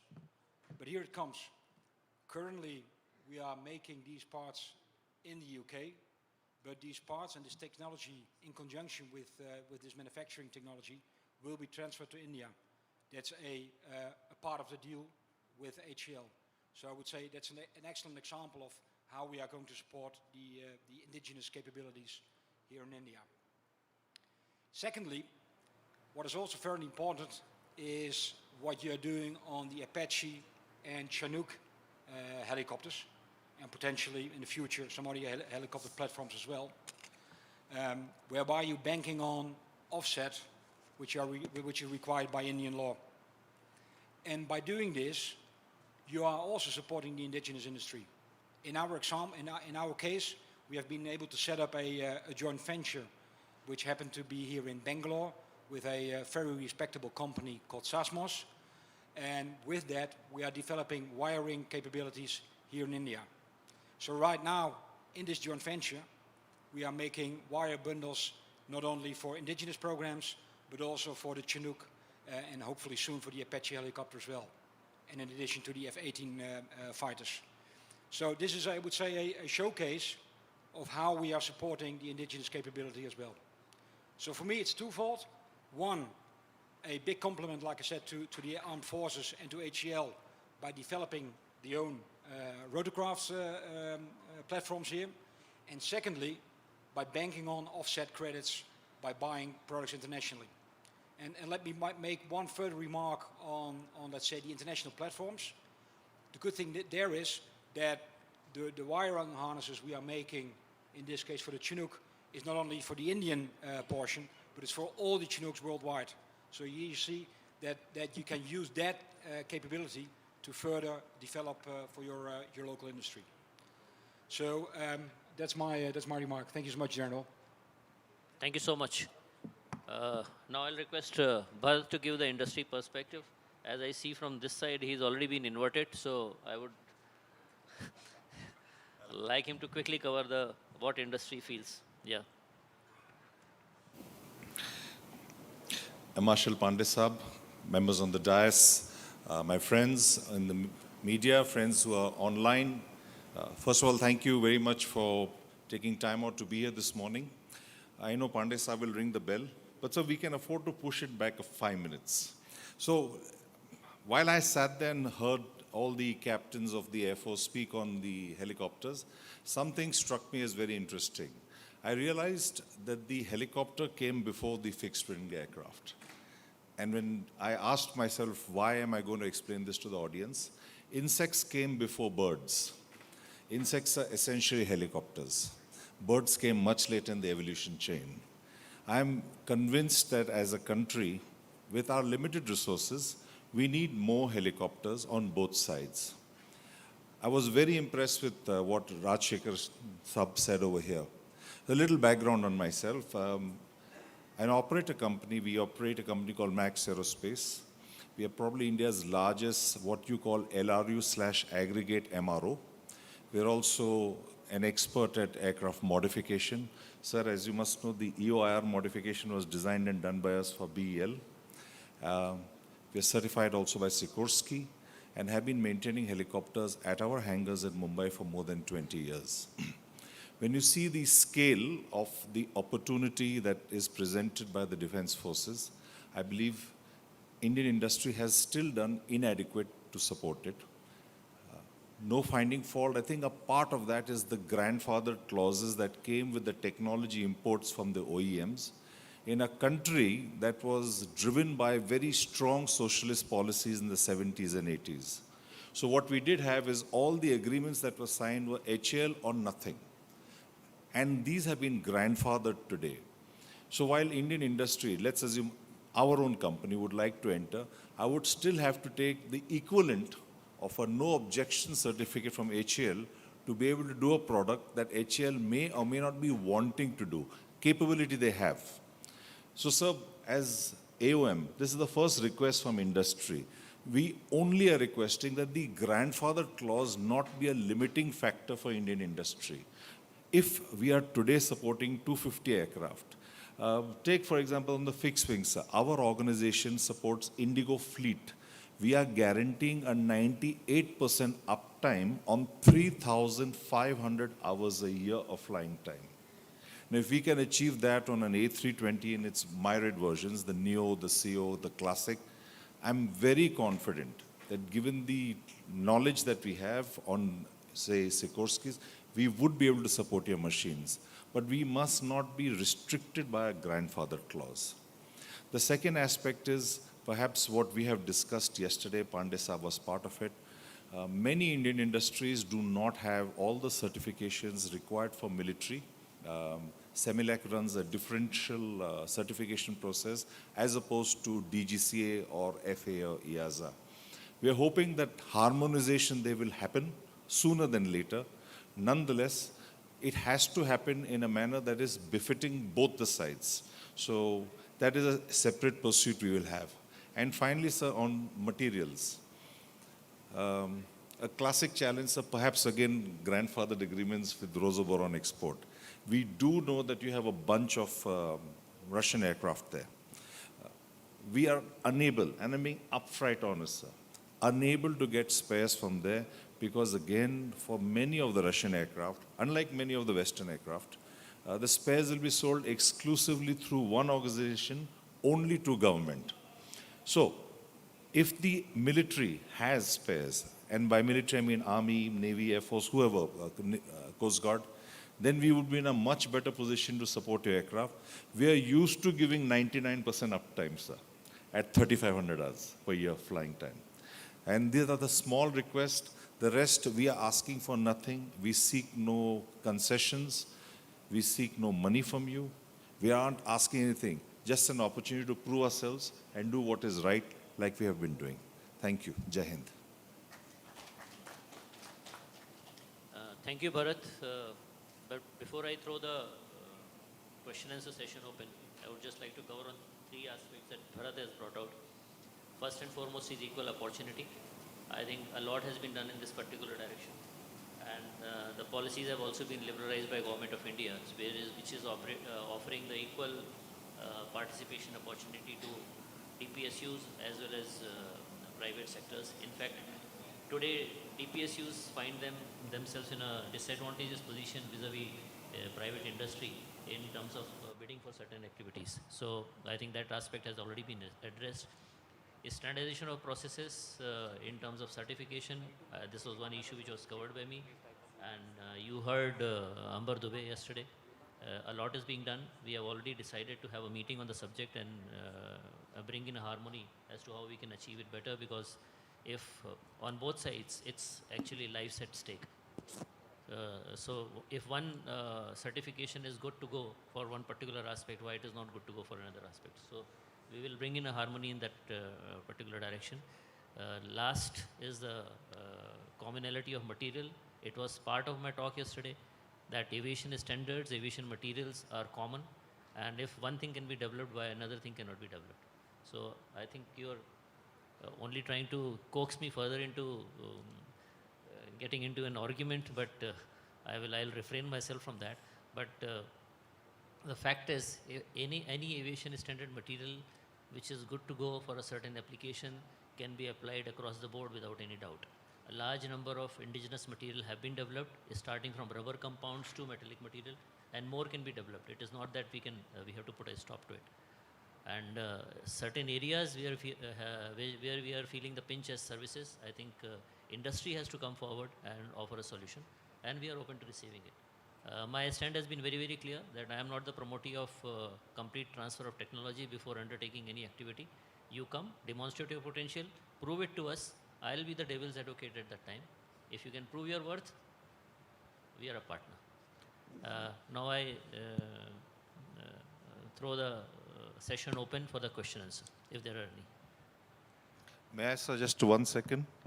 So as industry and also as chairman of the MRO Association of India, challenge accepted. So we will come hammer and tongs and deliver on all our promises.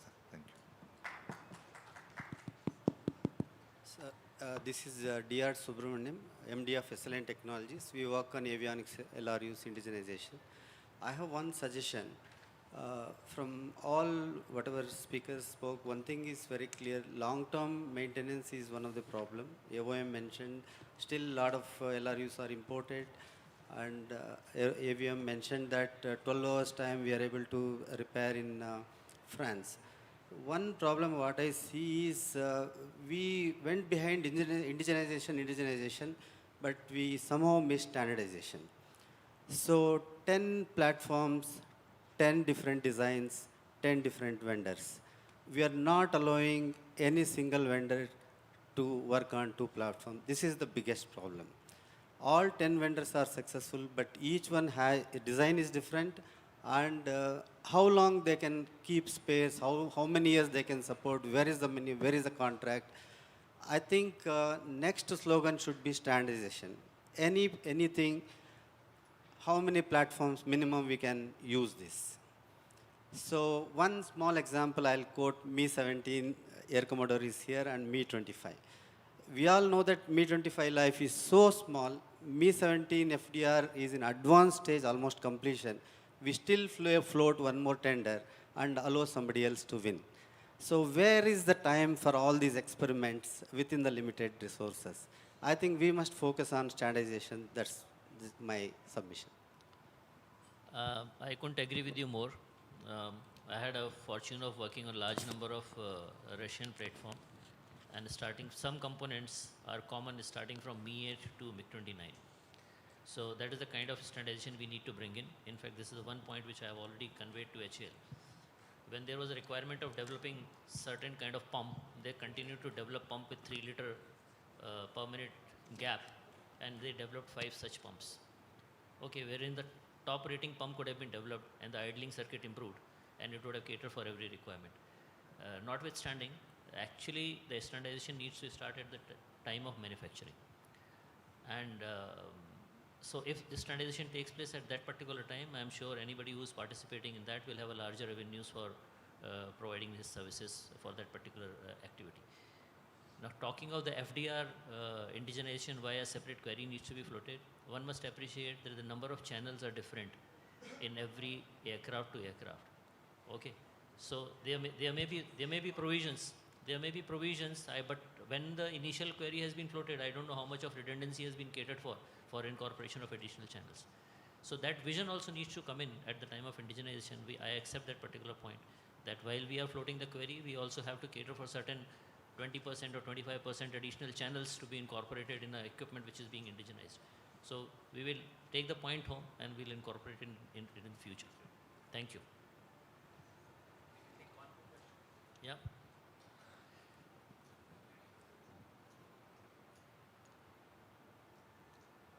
The last question. Questions from the panel, from the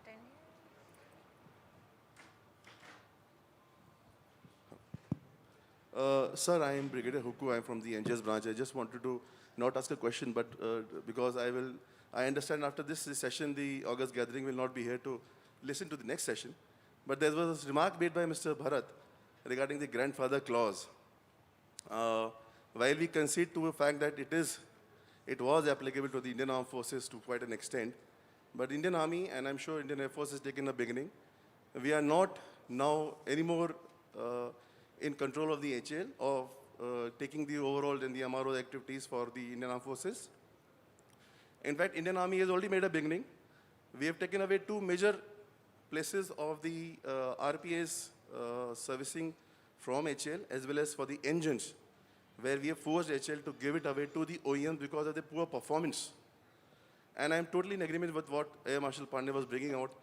If the Indian society and the MROs, Indian manufacturers prove their capability in technology, Indian Army, Indian Armed Forces is totally open. We are not waiting and we are not taking a green go-ahead from HAL. If you can prove yourself, the offer is yours, participation is yours, the field is wide open. So, and I will also bring out that we've shared this dais earlier 2-3 times with Mr. Bharat. I have been sitting there and talking. But in last 3-4 years, Indian Army has never felt any agency of SIDM or the MRO agencies approaching us and giving out a solution. So I think there's a lot to be done by the Indian manufacturers, also what was brought out by A. Marshal Pandey earlier. So thank you for that. We are very strengthened by the resolve of the Army. The details are always, the devil is in the details. Just to make it simple, sir, for example, on the engine aspect, the OEM has a clause, when I say grandfathered, which has given exclusivity to HAL. So even if we go to buy spares or knowledge, we are point blank refused. And the word is refused. Unless the military takes a stand saying that, look, you can novate it or you can allow it, the OEM is not very keen to make that move. HAL says it's under process and it's going on. Net effect, we don't have forward traction. It's not a complaint that Army is not doing the work or anything. It is how the clauses were written in the historic documents. Mercifully, I've had the option to actually read them. So it's not what you are doing. It is how they were originally written almost 20 years ago, that we are exclusively bound to giving HAL. In order for us to go to HAL, you would, as a user, have to tell HAL, okay, listen, although it is exclusively given to you, can you share? And the challenge which you will face is, why share with Bharat? Why not him? Why not who? They can't share with everybody. There'll have to be a process that will come about that will bring a sense of semblance of sense to it. That's all. No, I think with that we'll sum up the session.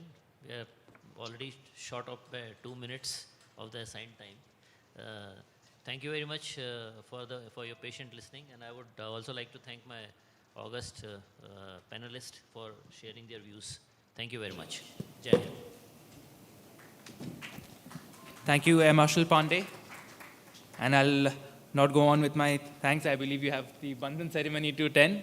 So again, thank you so much, Air Marshal Pandey, Air Marshal Tiwari, Air Commodore Rajshekhar, Michelle, and Bharat for being for this session.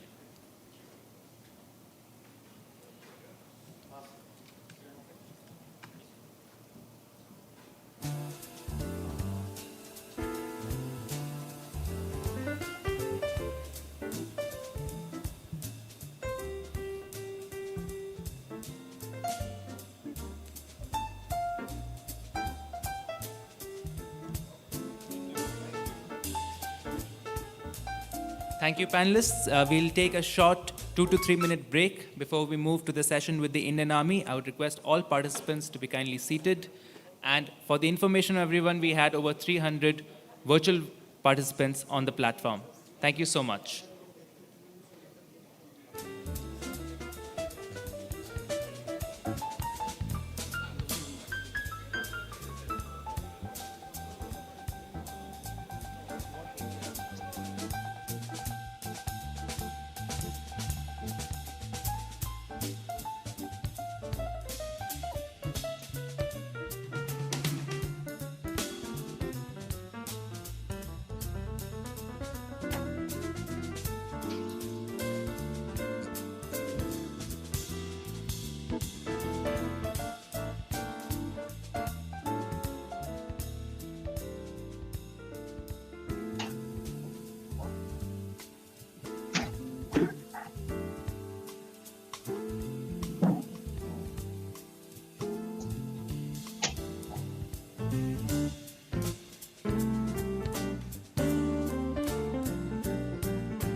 Good morning, everyone. I'd request you to kindly please take your seats. We'll begin in the next minute.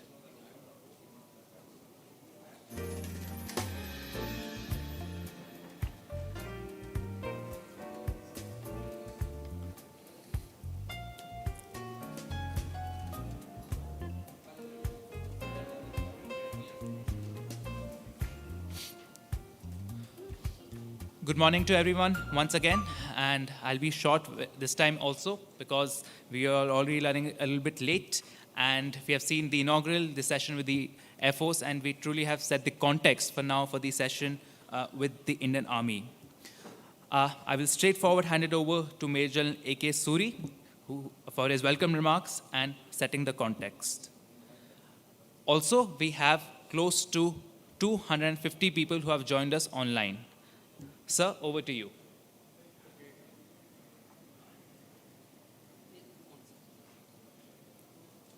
Morning, everyone. And, before I do that traditional, speaking of words wherein we welcome everyone, I'll definitely take this opportunity to thank SIDM and the co-panelists who are here with me today to steer this session so that at the end of it, we realize that we've had some fruitful understanding of each other's point of view. I'll also take this opportunity to put some pertinent facts regarding the requirement and the usage of helicopters by the Indian Army Aviation. Today they form an indispensable part of the land battle, and our current fleet is integrated for all operational scenarios. Quantitatively, the fleet size has doubled in the last 2 decades and is still expanding. And we have a large number of platforms on our inventory, and several platforms are going to be inducted very shortly. And with the growth in fleet size in both range and in depth, the techno-logistic challenges in fleet management will throw up immense industry opportunities in spare requirements, repair, and overall of parts and components. And as one of the largest helicopter operators in the region, our wish list for the future of military helicopters can be simply put under 3 terms. First is the state-of-art operational capability. Then is the indigenous capability down to the component level. And lastly, responsive repair and overall support. So if we all understand these 3, ingredients of the requirement of Indian Army Aviation as such, I think we will be in a better place to understand each other. We also need to look at, futuristic technologies that are likely to be developed on military helicopters. On the one end of the spectrum, adoption of open systems architecture will become essential. AI is going to be, a technique which is going to be largely employed to enhance operational effectiveness in more direct ways such as target identification, decision making, maintenance, weather prediction, flight control systems, to name just a few of them. In addition, we also need to have systems in place so that the contemporary fleet can be managed and flown for a longer period of time. That is where the techno-logistics issue come into the field. With that as the backdrop, I'll just introduce our co-panelists. Today we have with us Brigadier Yazdani, who's from the Army Design Bureau, which carries out industry interaction and spearheads the design and indigenization efforts on behalf of Indian Army. We have Brigadier Hukku on to my right, who's looking after the fleet sustenance. And we also have Brigadier Lamba, who's at Delhi and who will be joining us online, and he looks after the capability development in terms of procurement for the Indian Army Aviation as such. In addition, we have 2 panelists from the industry. We have Mr. Udyant Malhotra, who's CEO and MD of Dynamatics Technologies, and we have Air Commodore Pramod Puranik on my right. With this, I'll set the pace, and we'll start initially with Brigadier Lamba, who's available at Delhi. Brigadier Lamba, can you hear me?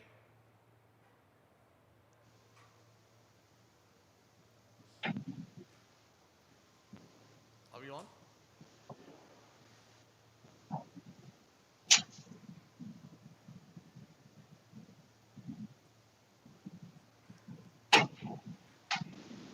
Okay, we'll try to get him online. In the meantime, he's there?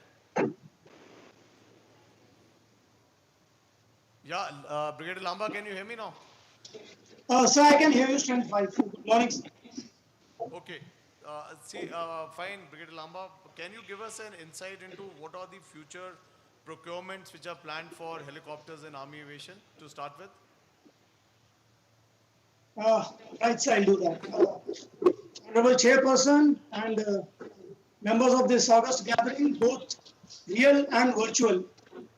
I'm Brigadier Lamba, and it is a great pride and privilege for me to be part of this panel discussion. In order to answer this question, I shall take two threads from the previous discussions. The first being that historically, air power has played a vital role in winning wars, and future is no different. And second, helicopters, by virtue of their ability to take off and land in restricted space, present unique set of opportunities over fixed wing aircraft, which need to be exploited in combat.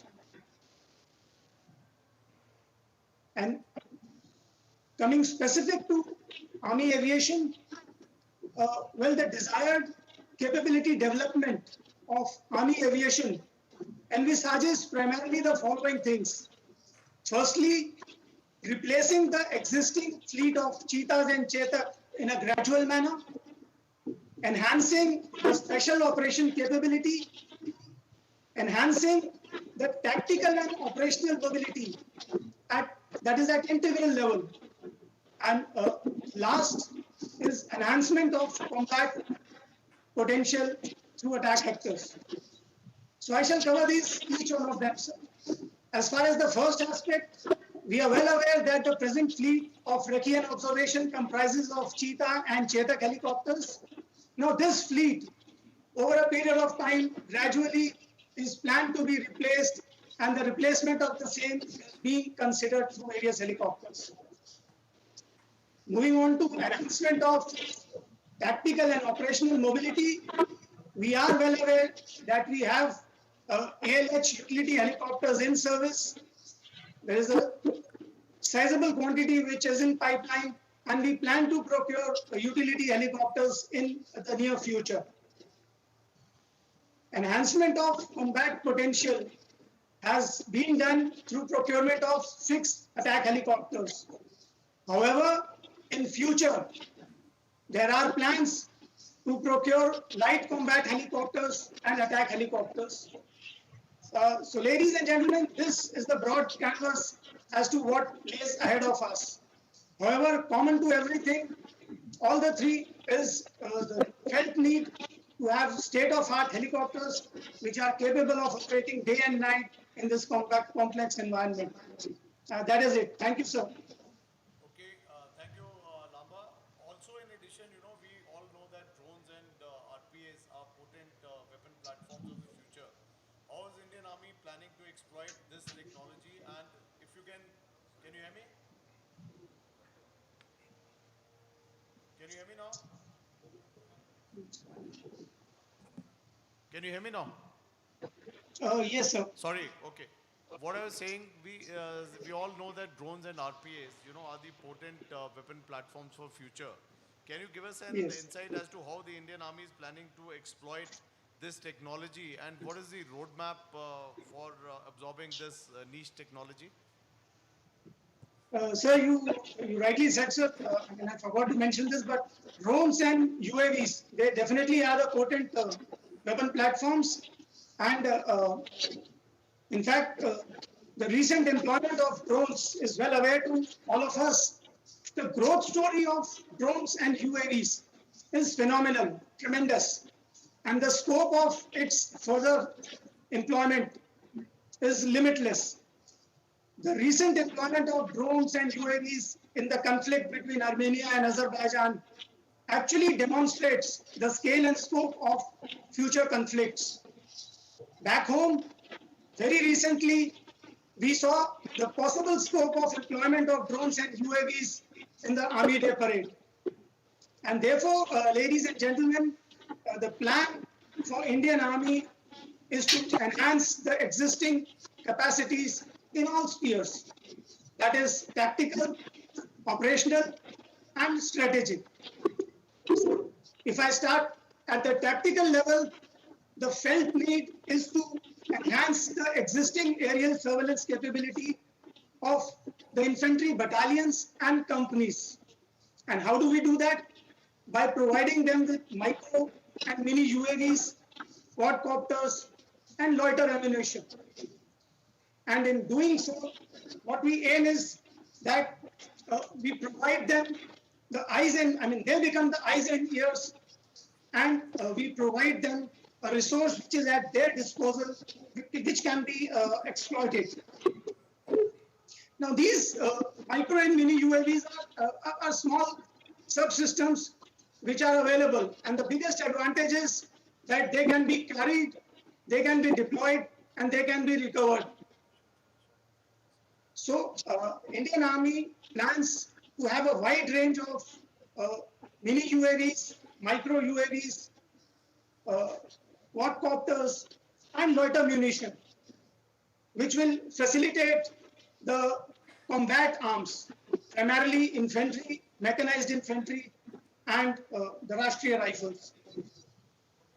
At the operational and strategic level, we have the medium altitude, long endurance, that is NAIL RPS and Hale RPS. While we have procured some amount of these, there is already a procurement case for enhancement of the existing range of the NAIL RPS. However, as part of future procurements, we tend to procure more of the NAIL RPS. Now, ladies and gentlemen, the common thread in all this is that we will be reaching out to all the players of the industry, and more so the industry which has showcased their solutions in the Aero India show, and we look forward that they come forward and they offer their technology to us. Thank you, sir.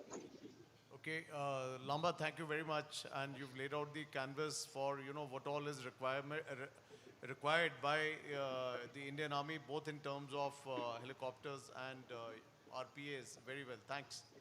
While we have got an insight into what is the future plans of procurement, we'll now move on to the next issue, which concerns all of us in various, basically the industry which is facing. So we'll have a few, I'll give a few questions to Brigadier Yazdani, who's from Army Design Bureau, so that we can get an insight as to how these things are being tackled at their level. Firstly, Brigadier Yazdani, what are the challenges your organization has faced in facilitating Make in India? General Suri, co-panelists off screen and on physically here, the participants both real and virtual, ladies and gentlemen, as has been brought up already by Brigadier Lamba, the requirements which we have both in terms of the Hepter fleet as also in terms of drones and swarms of those for the armed forces in the army, especially in the near future. The main concern for us for the Make in India perspective is, since Army Design Bureau has been raised around 4 years back, and we are into facilitating the Indian industry, as also foreign a little, but from the Make in India perspective, as also the academic institutions, the academia. We also work with the DRDO, we also work with the DPSUs, including HAL. We have across the spectrum domains of various aviation, artillery, armored, engineers, we have gone through all of them. What strikes out in the last 2 or 3 years, which I've seen this, been working with this organization, is we don't get much responses as far as aviation is concerned, aviation industry approaching us. We have the DAP 2020 and earlier than that DPP 2016 has enunciated routes of Make 2, Make 1, and now we have Make 3 with subcomponents, import substitution, sustenance, all is given to be facilitated. But we are not finding anybody, and there's a clause for sumoto. We have given out our requirements. They are available in the problem definition statement compendiums which have been released by us, the 5 of them. The 6th one will be released by April this year. We have a technology perspective capability roadmap on the net available, which is there, and where aviation has a requirements being spelled out there. But unfortunately, we have got no responses. And the response is there's a suo motu provision. You have something you feel that the aviation industry can provide, can be provided with, and can provide to the our aviation fleet, both for the Air Force and for the Army. But somehow those inputs have hardly seen a single suo motu proposal in the last 2 years where it concerns with aviation and it is going to give something worthwhile. What I urge today, using this forum, is that we firstly need to go in a big way with the private industry, where we have partners, we have people there, and their provisions are being made. What was brought out in the earlier session, that the grandfather treatment, that is being moved out. We had that for 70 years, HAL performing it for whatever reasons.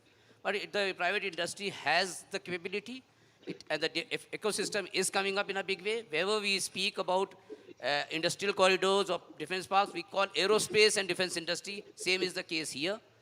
So when we call aerospace and defense industry, then we should get, as an Army Design Bureau, I should be getting more inputs on aerospace, or equal amount of inputs for aerospace as also from defense. But unfortunately, it's not happening. I'm sure it's a work in progress. It's just the beginning.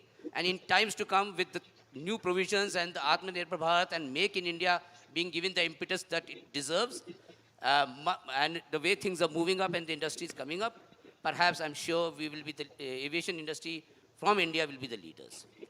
The places where we can look at, from my perspective, which we are looking at, is that we need to have industry meeting with the communication equipments which have secrecy devices on board with the helicopters, which we perhaps don't have now. We have armaments in terms of weapons, missiles, rockets, which we are buying from abroad, could be made in India.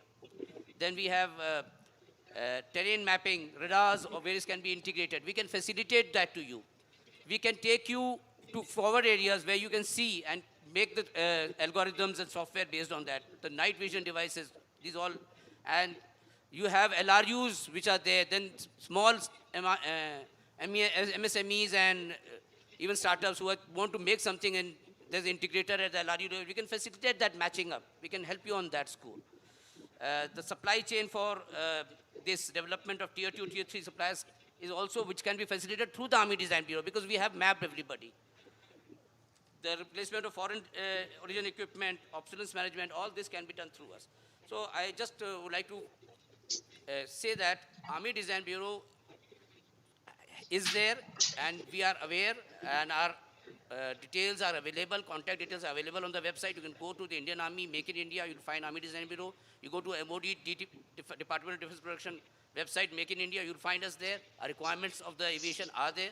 Please look into it, and if you have the capability, please respond. Thank you. Okay, thank you very much, Brigadier Jazdani.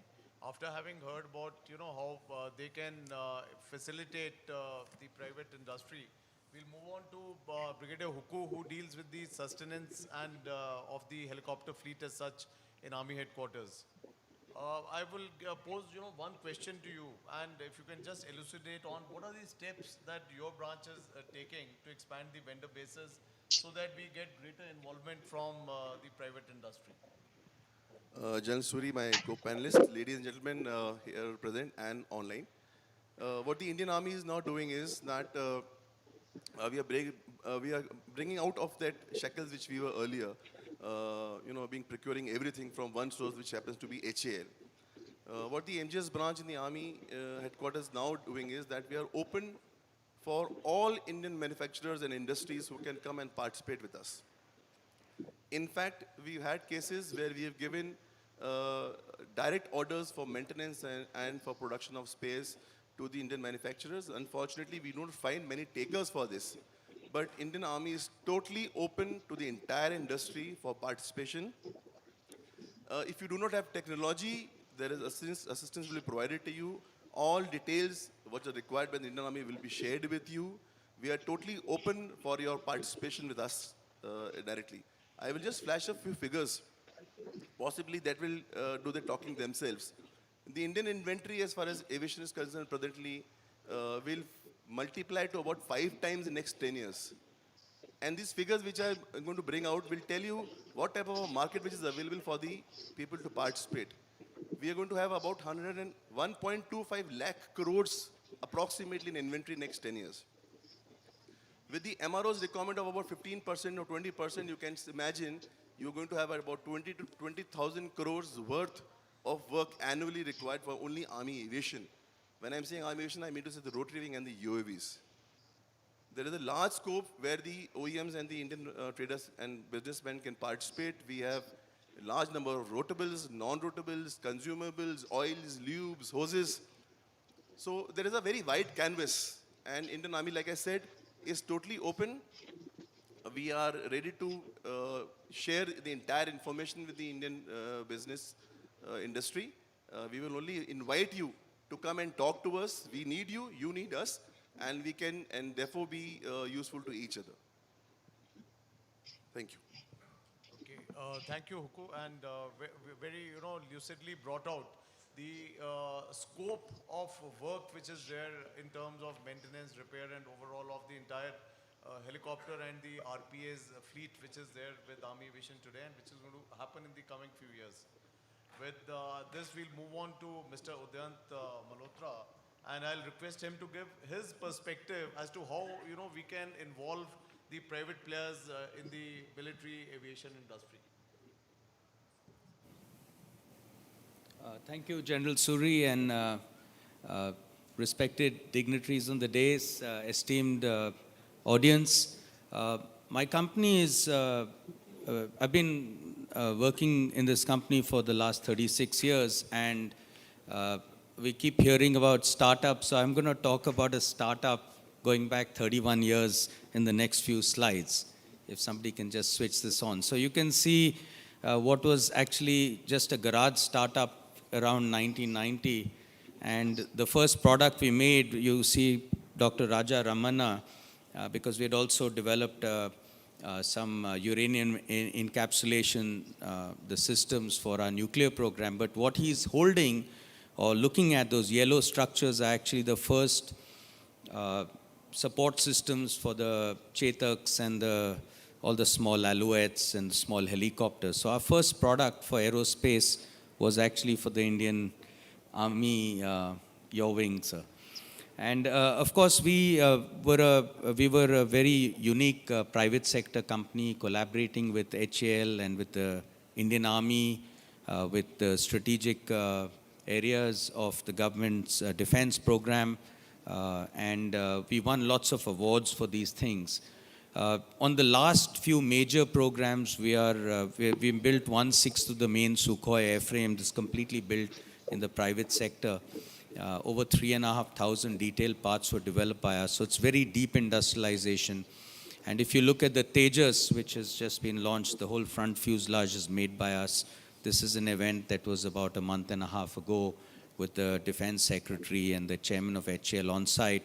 So I'm going to move away and focus now on the topic of the day, which is helicopters. Around 15 years ago, we realized that we were growing faster than the market. Our market, everything we were doing was really Desh Bhakti. I actually have a lot of family members. I'm a Fauji family myself. So it was Desh Bhakti as a youth. The company that I lead is a public listed company. They had needs, shareholder expectations to grow faster. Decision making in India over a decade was very slow. So we globalized our business, and the globalization was actually a great opportunity for us to create wealth, but most important, to create intellectual wealth. So we became a sole supplier to Airbus. We became a sole supplier to Boeing. We became a sole supplier to Bell Helicopter. We developed roughly half our business, which is civilian, half of it is defense. About a quarter of our business is rotary, 3/4 is wing, fixed wing. So if you look at Airbus, every flap track beam, the flap tracks that the flaps move up and down on, for every aircraft, we are sole supplier. So we're the world's largest producer of flap track beams. We make products for Boeing Defense, which I'm going to show you, for the P-8. but I'll focus now on the helicopters. So when we talk about military helicopters, you actually have something far greater. You have mission capabilities that are unique. Are you going to be carrying weapons? Are you going to be carrying cargo? What is the endurance you want? What is the ceiling? Where are you going to operate? What are the temperatures? Are people going to be shooting at you, or are you just going to be ferrying material somewhere in the inland of the country? So there are a lot of features that one has to take into account. And I'll show you something that we did very early in 2004. The world's fastest military aircraft is the Wildcat, made by Augusta Westland. So one of the unique things that they did was, this was a typical helicopter, the Lynx, which was made with multiple sheet metal parts. And we developed the first monolithic machine parts at our facility. So as an Indian company, we went out and invested in facilities in Swindon and Bristol in the west of England, and we found opportunities there. What was unique was you were able to take what was maybe 3,000 parts and shrink it to about 400 fully machined monoliths. And it gave you two advantages. One is, of course, you had a fit which was just like Lego. And if somebody shot this aircraft in the field, you could actually take an entire plate off and just replace it. So it was very easy for sustenance and maintenance in a war environment. The second thing is that because you don't have too much artisanality in it, it's all robotized machining, you could, in times of war, jack up production from 2 helicopters a month to 10 and bring it back down. So it's a very flexible system when you go monolithic. So this is one of the things for our engineers to be thinking about when we're developing a system, not just a part, but the whole idea of helicopter development for the next decade. So if you look at these parts, they're really large. They're skived out of big piece of metal. They're very, very strong. And because they're net shaped, they're very light, and they're very easy to fit together. The Chinook, which you know very well, this is a workhorse, new workhorse in India. Before India bought the first Chinook, we sold our services to Boeing, who we were already serving. I'll just take you through our assembly line. So we're the sole producer and supplier for the main pylon and ramp for this global aircraft. So not just for the India line, but for everything. When they sell and produce these for any market in the world, these products are made by an Indian company. And over here, you have a combination of monolithic parts, of composite parts, and high artisanality. So there's a structure that is at the core very, very much like Lego. It's a defined build. And then as you wrap it up, it becomes very artisanal, and you have to have all skills. And you see how we develop these skills. The mission of this aircraft is very varied. It works with the US Navy. It works with their commandos. You extract people of ribs of a water body, and in hot territories where there's guns firing. So it's a really strong and very unique aircraft, and India is very much a part of the manufacturing chain of that. So these are the kind of products that are being developed and built, and there are engineering changes that are part of, or upgrades that are part of our manufacturing. You take the world's largest selling helicopter, the Bell 407, people will be very surprised, but I can suggest that if you all were to visit the India Pavilion, we have the entire fuselage there. This is the world's largest selling helicopter, and the entire fuselage is made by Dynamatic. Over 2,000 parts put together, assembled, parts made by us, assembled. But more importantly, there's a lot of engineering that we've done. This is a unique aircraft that has been produced for 4 decades. It's still the world's largest selling helicopter. They've just tried to kill it and get new products out, but customers want this. It's a sweet spot for customers, and it's a very difficult helicopter to build. So it's a phenomenal case study of Indian manufacturing. We're based in Bangalore, which is not just aerospace manufacturing, but it's 3D engineering. So we took this product. They had 56 suppliers. We replaced them with ourselves. There were 1,600 parts. We delivered to them in 5 assemblies. And we digitized everything, cleaned up the engineering, and developed something that is a better product with greater definition, with greater build quality. And of course, they got better value. So it's not that people are just coming to India for money saving. We should be able to deliver economic savings, but we should also be able to build better products. And going forward with the definitions which we have digitally, this will become a monolithic product where 1,600 parts could become about 400. This aircraft is also used as the base by Northrop Grumman for the Fire Scout. So this is already a tried and tested airframe for a unique naval helicopter which can land autonomously, take off autonomously on a deck. So it's really great. You can use it. It's got a very good flight ceiling. It can be used in all weather conditions.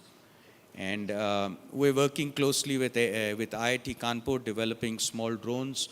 Also, we talked about drones. The Heron going forward will not be built in Israel. It will be built by us and HAL with IAI as the TOT partner. Of course, we, for the last 7 years, have been hosting the Army War College every year. We're the only private company that hosts the senior officers, the group, every year, early every year, and along with the DRDO and HAL. So it's a great privilege for us as an Indian partner for the Indian military to be here. And we've learned a lot in our global journey, which we'll bring back into the Indian production chain. Thank you very much.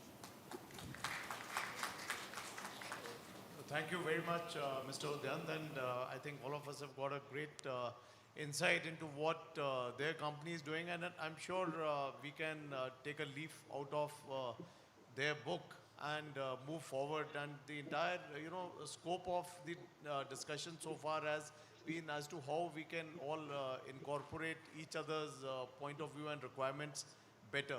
Thank you very much. In the end, I'll request Commodore Puranik to give us the perspective from Bharat Forge for, as to how they view their contribution towards the Indian defense industry.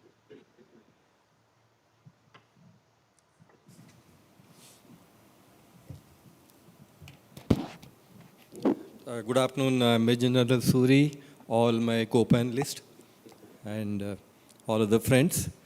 Actually, I've been in Indian Air Force for 30 years and now with the industry for 4 years. So I think I'll give a cross-section of what the industry thinks about the services and how services looks at the industry. I have commanded 3 base repair depot, which is the largest indigenization hub of Indian Air Force. And I have been interacting with Indian industries for very long. And now that I am a part of Indian industry, I realize that there are lots of gaps which we are not able to fill up. We have lots of seminars. We definitely interact in the seminars, but those gaps needs to be filled up, to actually walk the talk. So I will just highlight a few things with the paucity of time. I think the market is emerging very well. There's no doubt that we need helicopters for commercial as well as military use. And we are very well poised. And the policies are there to help us. Government is very open. All the armed forces are, welcoming us with the open arm. So now, what are the pain points? And where do we stand in this approach, in this route? We have a long route to cover. What I always feel is it should not be the destination which should be enjoyed. Even the journey needs to be enjoyed. So with that in mind, I think I will just highlight a kind of SWOT analysis, as to where do we stand with respect to helicopter industry. So I will just say, what are our strengths today? The strength is that we have a big brother called HAL, who can actually teach us a lot of things. We need to pick up a lot of things from them. We have an industry which is maturing very well, and we have the market which needs a lot of support from us. 60% of the business is in maintaining those assets, and that's a very big challenge. So MRO I know it's a very, very important aspect of this. So lifetime support for the maintaining these assets, their upgrades, and other things, indigenizations.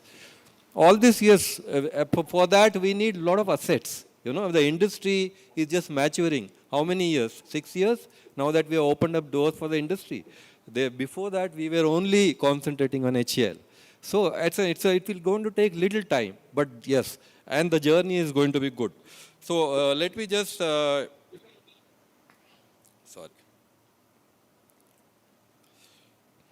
So let me just go a little fast on this. Economy is growing very fast. There are infrastructure corridors which is being created by MOD. We have academia, to support us everywhere, and we have an export strategy which is very well laid down. These are all our strength. What is the weakness? Technology is something which we have to acquire. We have been only doing license production till date. We need to be a partner in the production. So something technology it's going to take little time. If you take the Russian system, if you take any other US system, European system, they have taken 50 years to come to this stage today. We are just into it for 5 years, 6 years. So I think we need to enjoy this journey. We are definitely making a very good progress as far as the technology is concerned.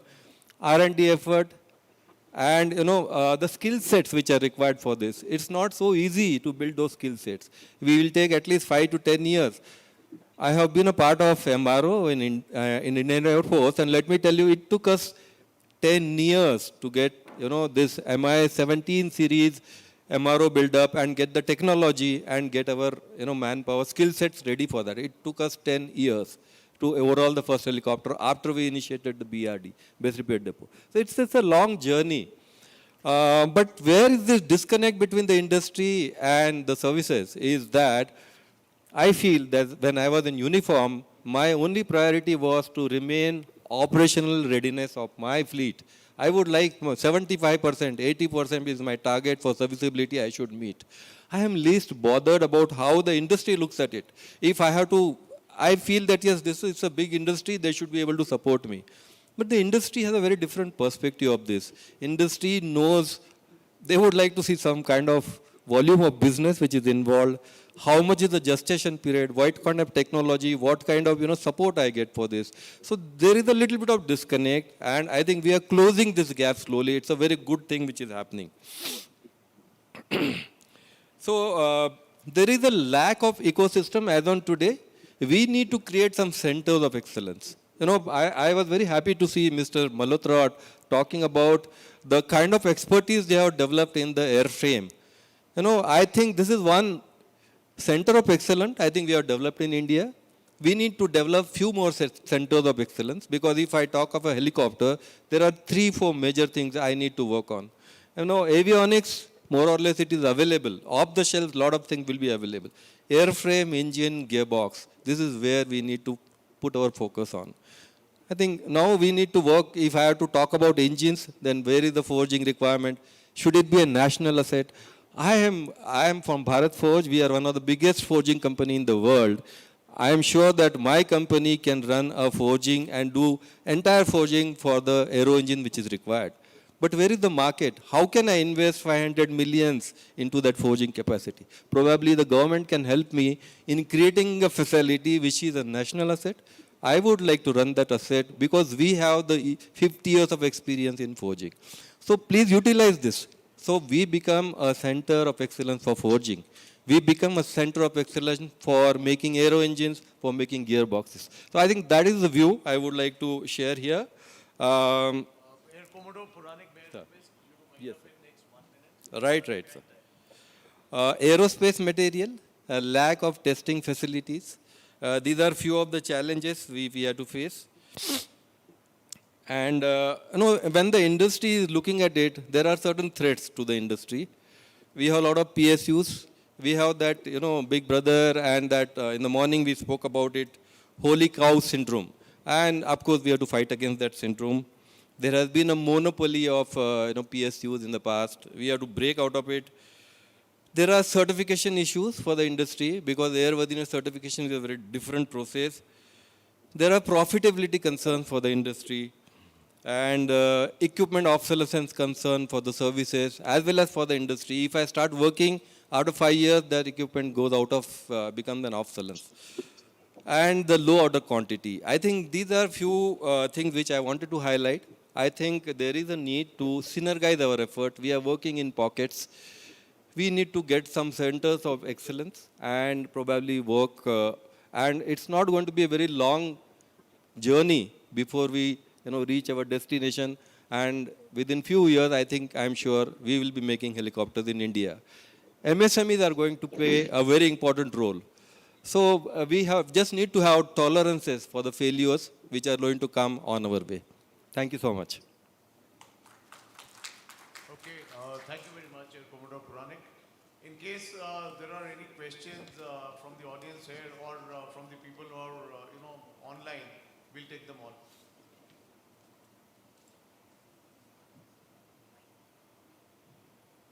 Sir, we have a virtual question from one of our virtual participants, Ms. Neelam Matthews.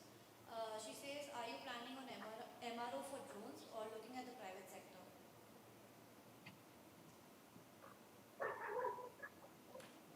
As far as the MROs are concerned, there is an MRO coming up for the RPAs, but that is by the OEM himself. Besides, as of now, we do not have any MRO coming up, but if there is something which can be proposed by the industry with the equipment which we are operating, the Indian Army would be open to see whether it is feasible and would love to have actually an organization manufacturing spares and undertaking the maintenance repair of the RPAs and drones here in India. My question is largely to the industrial panelists here. In the whole of United States, with such a large air force with a $760 billion budget, there's one Lockheed Martin over there, maybe one Boeing. The whole of Europe, there is just one Airbus. For India to enter this field and have multiple players, don't you think somewhere somebody will have to take a decision that our market is this much, this will probably be able to export, and therefore this is the number of players we can accept. This constant business, I think there needs to be some method of very long-term contracts so that people have the volume to build up business apart from whatever other businesses they have. What are your views on all of this? You mentioned centers of excellence. I mean, somebody will have to say, yes, this is our center of excellence, we'll go only to him now. Let him build it. But if we start having too many centers of excellence also, it may not be possible to move ahead. So, gentlemen, that's a very astute question. There's a complete consolidation of aeronautics and aerospace and defense companies across the world because it's a very lumpy business. You've got feast and famine between orders. And therefore, it's companies that are able to sustain through good strategy, good products that end up, it's like almost a winner takes all. So you see Boeing today or Lockheed Martin today, they're an amalgamation of many, many small companies that really innovated over the last 100 years.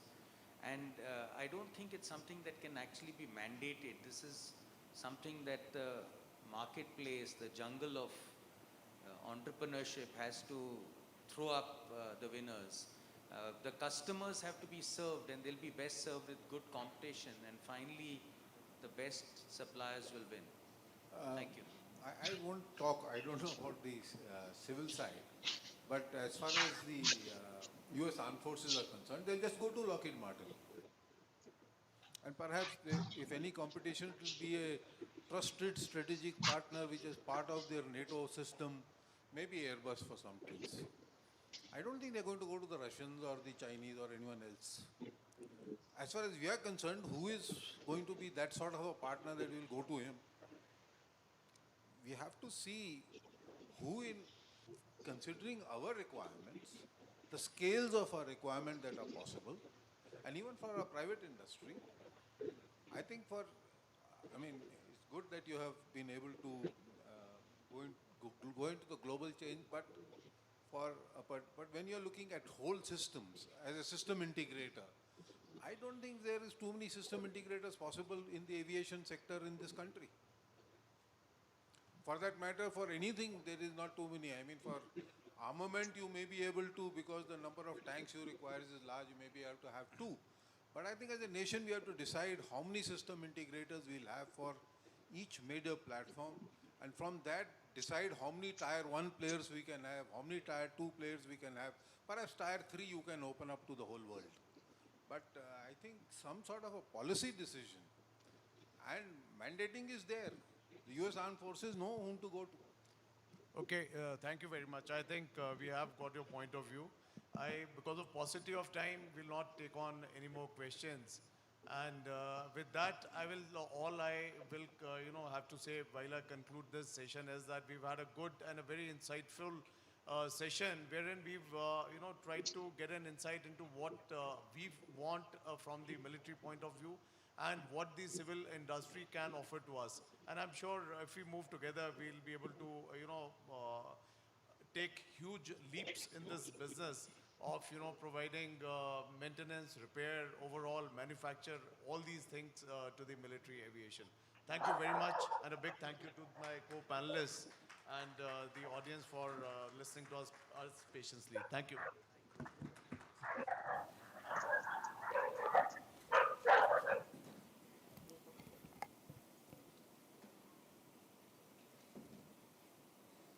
Thank you, General Suri, for aptly summing up the session with the Indian Army.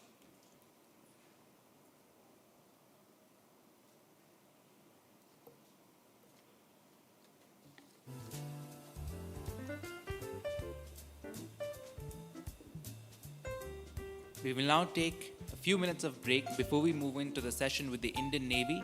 I request all participants to be kindly seated.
Good afternoon, ladies and gentlemen.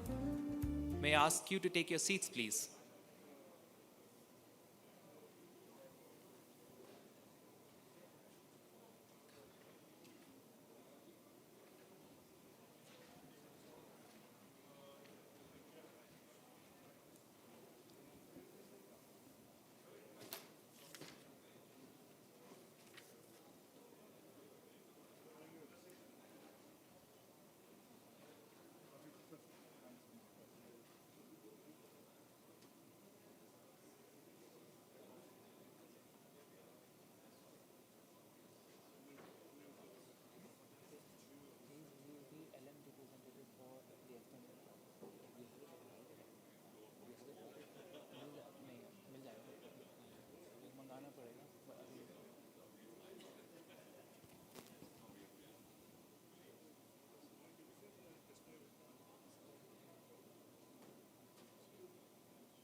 sir, maybe we begin.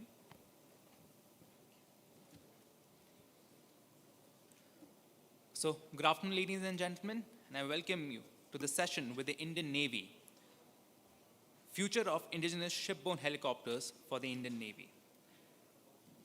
In the past couple of hours, we have seen sessions with the Army and the Air Force, and now this particular program, this particular session with the Indian Navy is focusing on the NUH, and we are glad that we have senior officials, representatives of that program, and also members of the industry. Before I begin, I would like to introduce the session moderator, Vice Admiral Ravneet Singh, AVSM NM, Chief of Personnel, Indian Navy.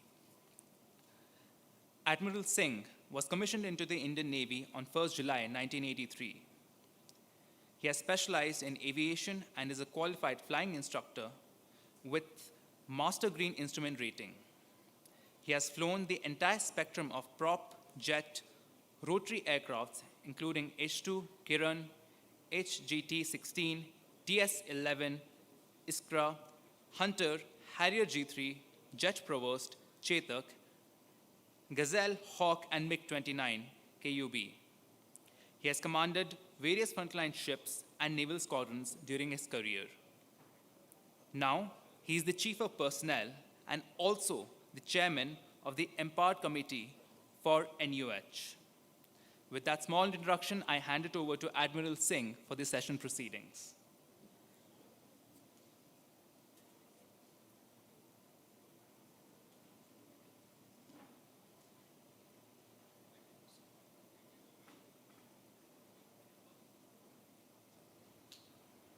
Can you hear me? Thank you very much.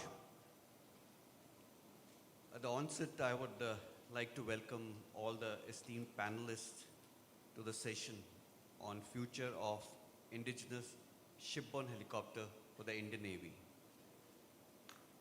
Naval aviation, and in particular the shipborne helicopter fleet, is poised to grow at a rapid pace in the near future to meet Indian Navy's increasing operational requirements. The Indian Navy has been vigorously pursuing various avenues to meet the increasing requirement of shipborne helicopters. Towards that, the most important step would be to achieve self-sufficiency and self-reliance in the shipborne helicopter program. Considering the niche and peculiar design requirements of shipborne helicopters, it is important for the Indian defense industry to establish a firm foundation for the naval helicopter program, even if it requires initial hand-holding by already proven foreign OEMs. This program would be immensely benefited by participation from the private defense industry, as it would garner healthy competition, provide latest technology, and open many new avenues to the Indian market. Therefore, to bolster the Indian private defense sector and enable progressive building of indigenous defense manufacturing capability in the private sector, Indian government has taken a number of proactive steps to make it more rewarding and lucrative. Towards this, the strategic partnership model was first introduced in DPP 2016 on the recommendation of the expert committee under the chairmanship of Shri Dhirendra Singh. The same has been maintained in DAP 20. Indian Navy, in its quest of indigenization of shipborne helicopter, took the lead by progressing the naval utility helicopter under the SP model. This case is ideal for the SP model as it has many global players with proven designs ready to participate and support the Indian defense market. I'm sure that this project of the Indian Navy would propel the indigenization of naval helicopter program and provide the required boost to Indian defense industry. With this short introduction, I would like to commence the proceedings of the panel's discussion. In today's panel discussion, I would solicit views of the panelists with questions mainly relating to the strategic partnership model. To begin with, my first question is directed to Flag Officer Naval Aviation, Rear Admiral Philippos Painamoto. Philippos, welcome to this panel. You have been involved with the Navy's capability development programs as far as the aviation projects are concerned for over the decade as PIDA, ACNS Air, and now as FONA. You bring, with you being at helm of affairs with respect to aviation matters, before both at IHQ MOD Navy and HQNA, would you like to share a very broad picture of the Navy's plan for rotary platforms during the next 10 years so that industry can prepare itself and participate in such projects in the future? Good afternoon, sir. Thank you very much for the question. I was fortunate to be directly involved in acquisitions for 3 years, followed by ACNS Air, as you mentioned, sir. So if you see in the last 10 years, we've had massive strides as far as fighters are concerned. We've inducted, in this period, we inducted 45 MiG-29Ks. We inducted 17 Hawks, 8 P-8s with a follow-on 4, out of which 1 has already arrived.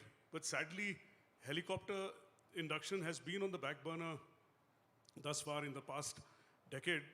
Though things are looking up, as we all know, the 16 ALH program has reached fruition. It was signed during my ACNS Air tenure, and it was very satisfying to see that the first 3 have been accepted by the CNS this morning.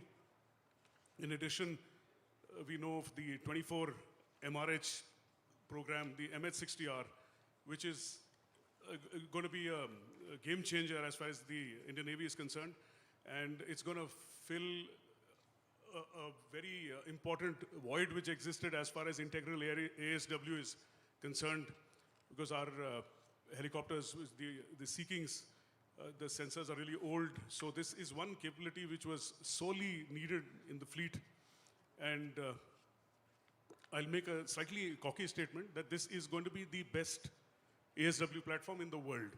It's in the configuration which we are getting, it's going to be better than what the US Navy has.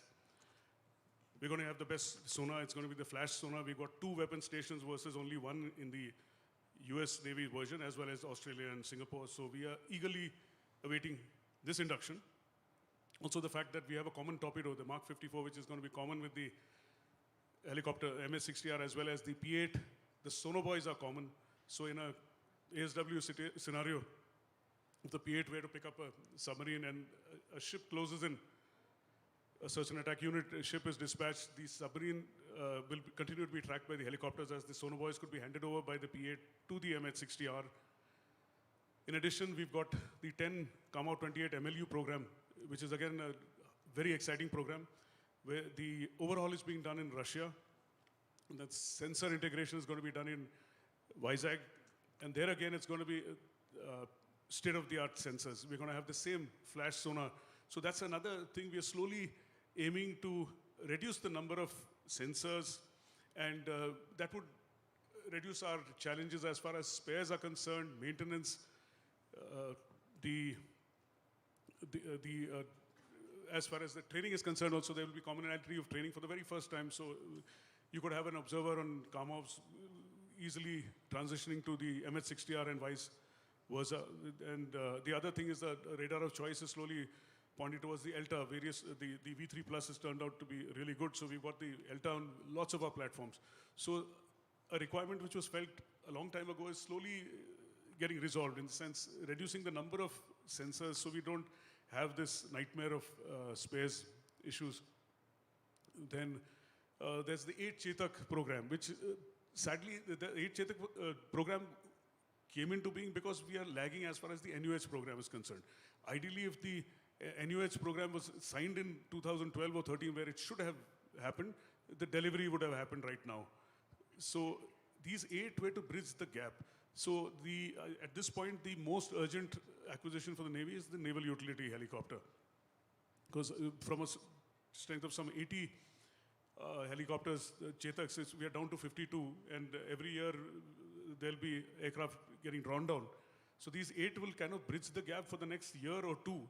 But after that, it's going to keep depleting. So we desperately need to fill this gap as far as naval utility helicopters are concerned. So things are looking up. I mean, there's been a kind of a lull for 10 years, but the way things are going, in 1 year's time, we'll have our first MX-60R coming in. And in addition, we've converted some of the Bravos into Charlies. So from the utility standpoint, we have a fair amount. We've got 6 42 Charlies as well as 3 which were converted. So from the utility side, we are kind of okay. We may convert more Bravos into Charlies. So things are looking up. Thank you, sir. Sorry for the long answer. Yeah, okay, now coming especially to the SP model. Now, how do you see the SP model panning out in the next 5 years as far as the helicopter segment is concerned? Thank you, sir. So thanks to my Delhi experience, I got a chance to visit each of the contenders for the SP model, be it the Tatas, Mahindra, Reliance, Bharat Forge, L&T. So I've got a chance to go to each of these facilities, and I was a bit skeptical initially, wondering whether we as a country would be ready for such a huge challenge. But whatever fears I had were laid to rest once I visited these facilities. Case in point being Tata's, which they set up a facility a greenfield facility in 9 months flat. And the point is, it's a future-proof facility. I mean, they've made a hangar, and there's space to duplicate that facility. And the power and water and all these requirements are sufficient for 2 such facilities. So they can be up and running in no time. The other fear was about whether we will have the expertise to take on such a task.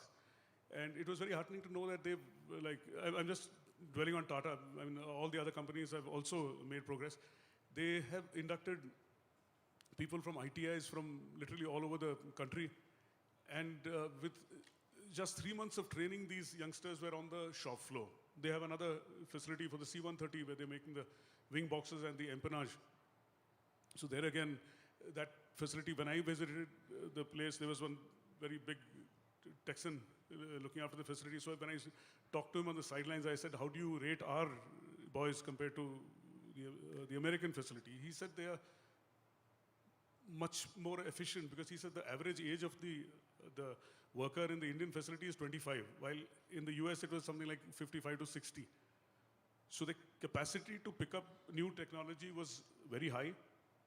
And of course, there are weak areas as far as avionics, transmission systems, rotor blades, tactical mission systems. So those are the areas which I feel we need to focus on. And maybe with a couple of platforms, with reasonable numbers, like let's say the NMRH is a huge project. So before that, maybe with the NUH,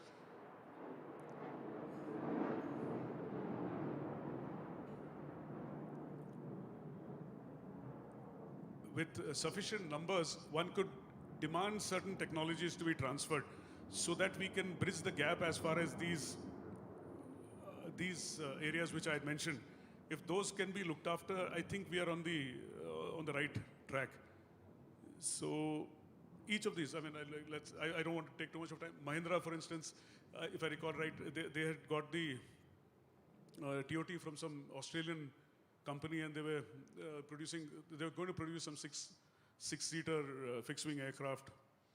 And so the L&T is making parts for the LCA. And I went to the plant which is in Coimbatore.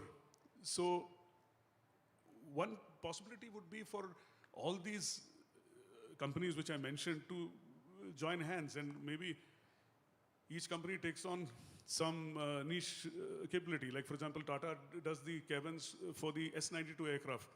The S-92 is what the US president is going to fly in the Navy one. So they produce something like 35 aircraft a year. So I think we have a huge capability, and there's a lot of promise as I see it. Thank you, sir. Okay, the final question would be a bit long question, but the answer has to be very short because of the time.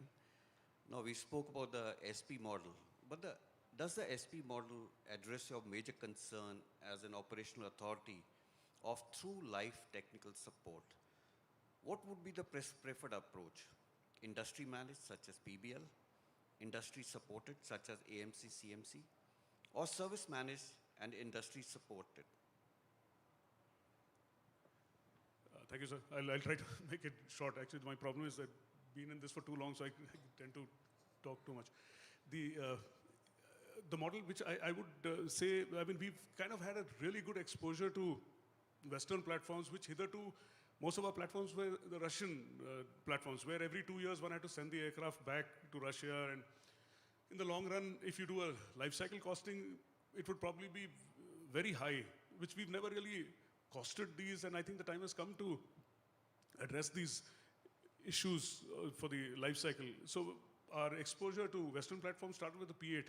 So the P8, we initially tried for a PBL concept, and asking for a 90% serviceability, and I can't divulge the figure, but it was a ridiculously high figure which we couldn't afford. So we reduced the requirement, and we made a term called ISA, Interim Support Agreement, and that worked well.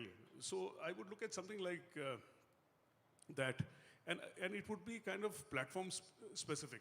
The advantage of the P8 was the commonality. There's 80% is commercial common. So that's another leaf we need to take out of the P8 project. So our choice of this SP model, I think if it is a platform which is commercially present in India, that would help. In that sense, I interact with the Airbus, for instance, yesterday. So you choose a platform which let's say there are 40 of the unnamed helicopters in India, and you procure 60 more or 80 more, then you already have the infrastructure as far as those are concerned, the spares and all that. So the only delta, the difference would be the weapon part and the sensors. So I would look at some model like that, an ISA model, and to minimize the downtime, we can't afford to send an aircraft abroad every 2 years or something. So I would look at an in-country facility. Another point is that if you have a common aircraft across the 3 services, there again it becomes a viable option to have a huge facility to maintain these. Because if you have a total of some 200 helicopters, then it's very easy to make a third line facility in country. Thank you, sir. Thanks, Philippos.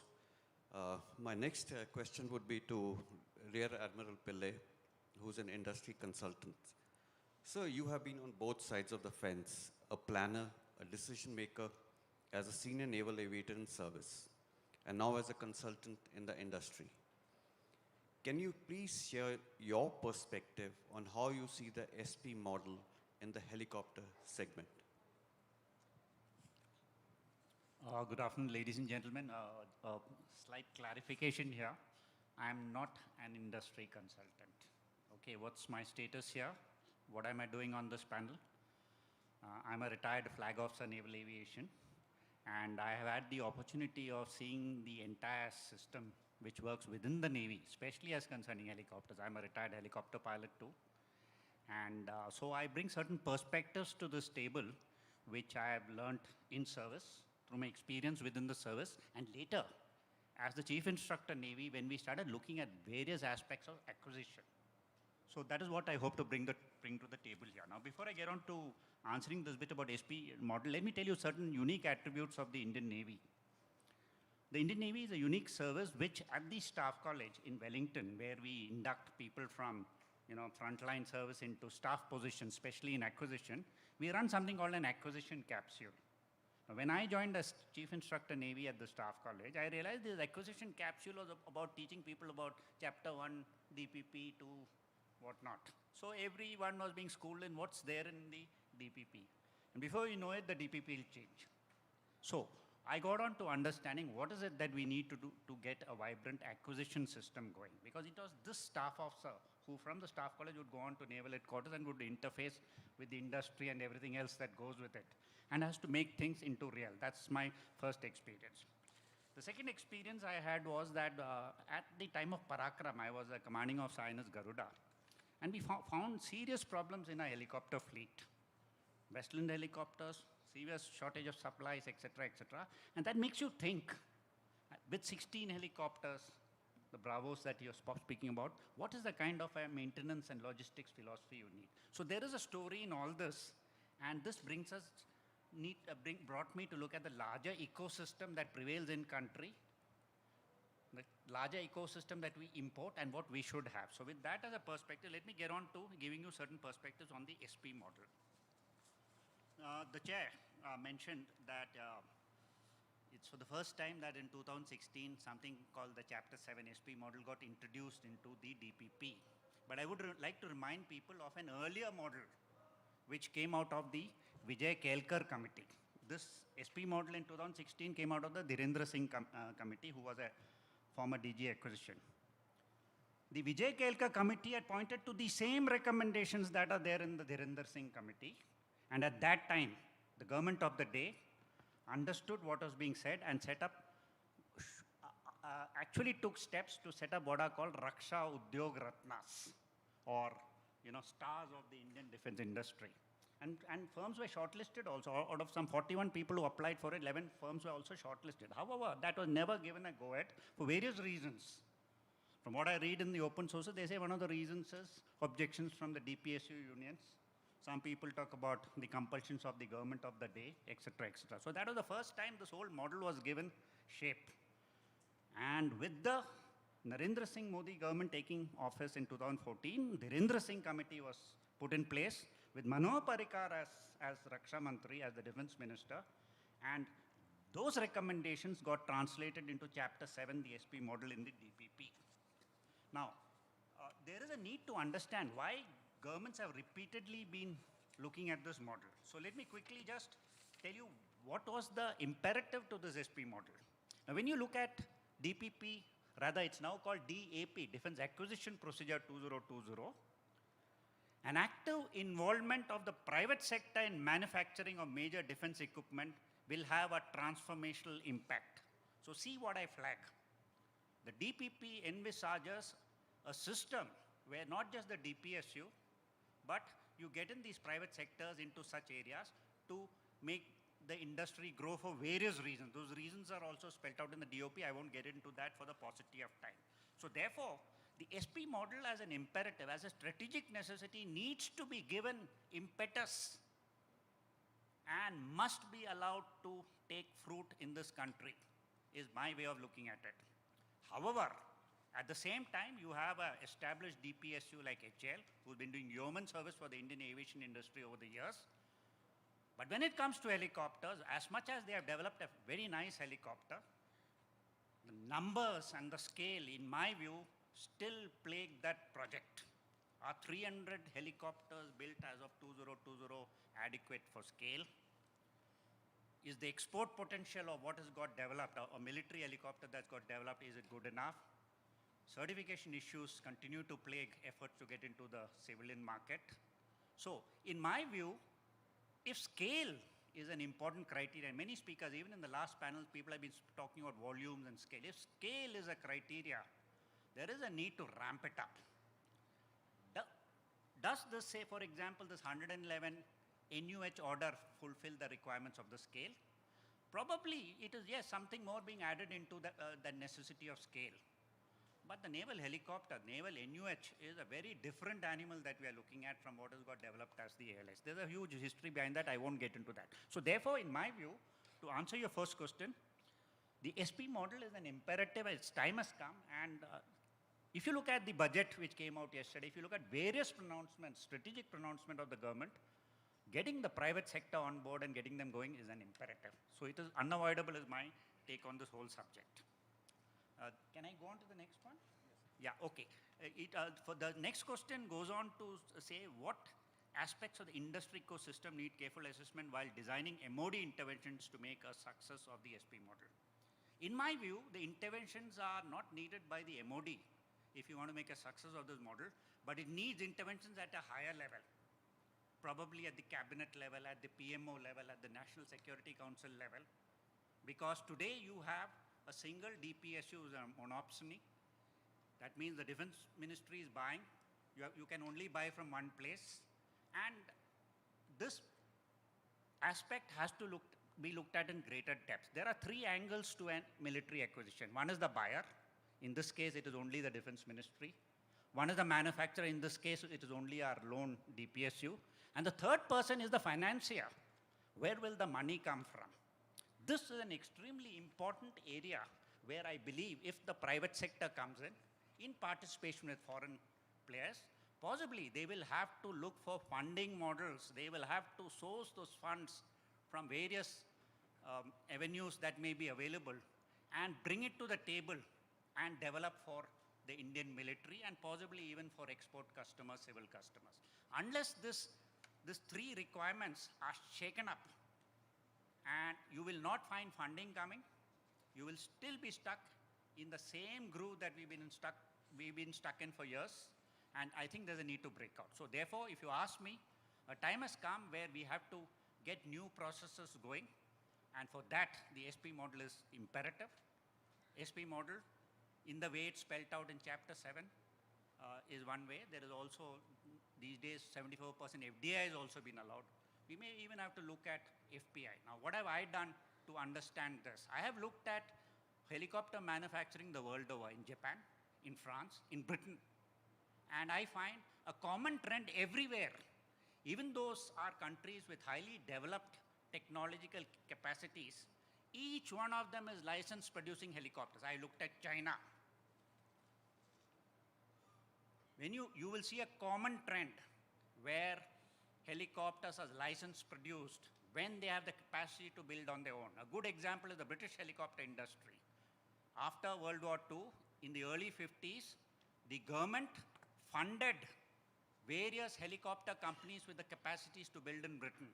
But finally, it was Westland who went and got license from Sikorsky, who would subsume the whole market, and all those firms, Sierra and Bristol and various other, each one of them is shut down. So the imperatives of license production, imperatives of saving on costs of R&D, etc., is what route the Westland took. I suggest to this panel and to the audience here that this is a model whose time has come, and in a brave new world that we find ourselves, it's time to step out. Thank you. Thank you, sir.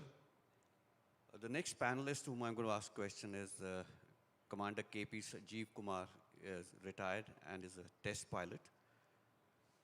KP, you are aware that DPP, now Defense Acquisition Procedure, calls for no cost, no commitment NCNC trials of assets before being shortlisted for induction into service. As a test pilot, you would also appreciate that this comes at a huge cost to the industry as well as service/MOD. I would like your views on this.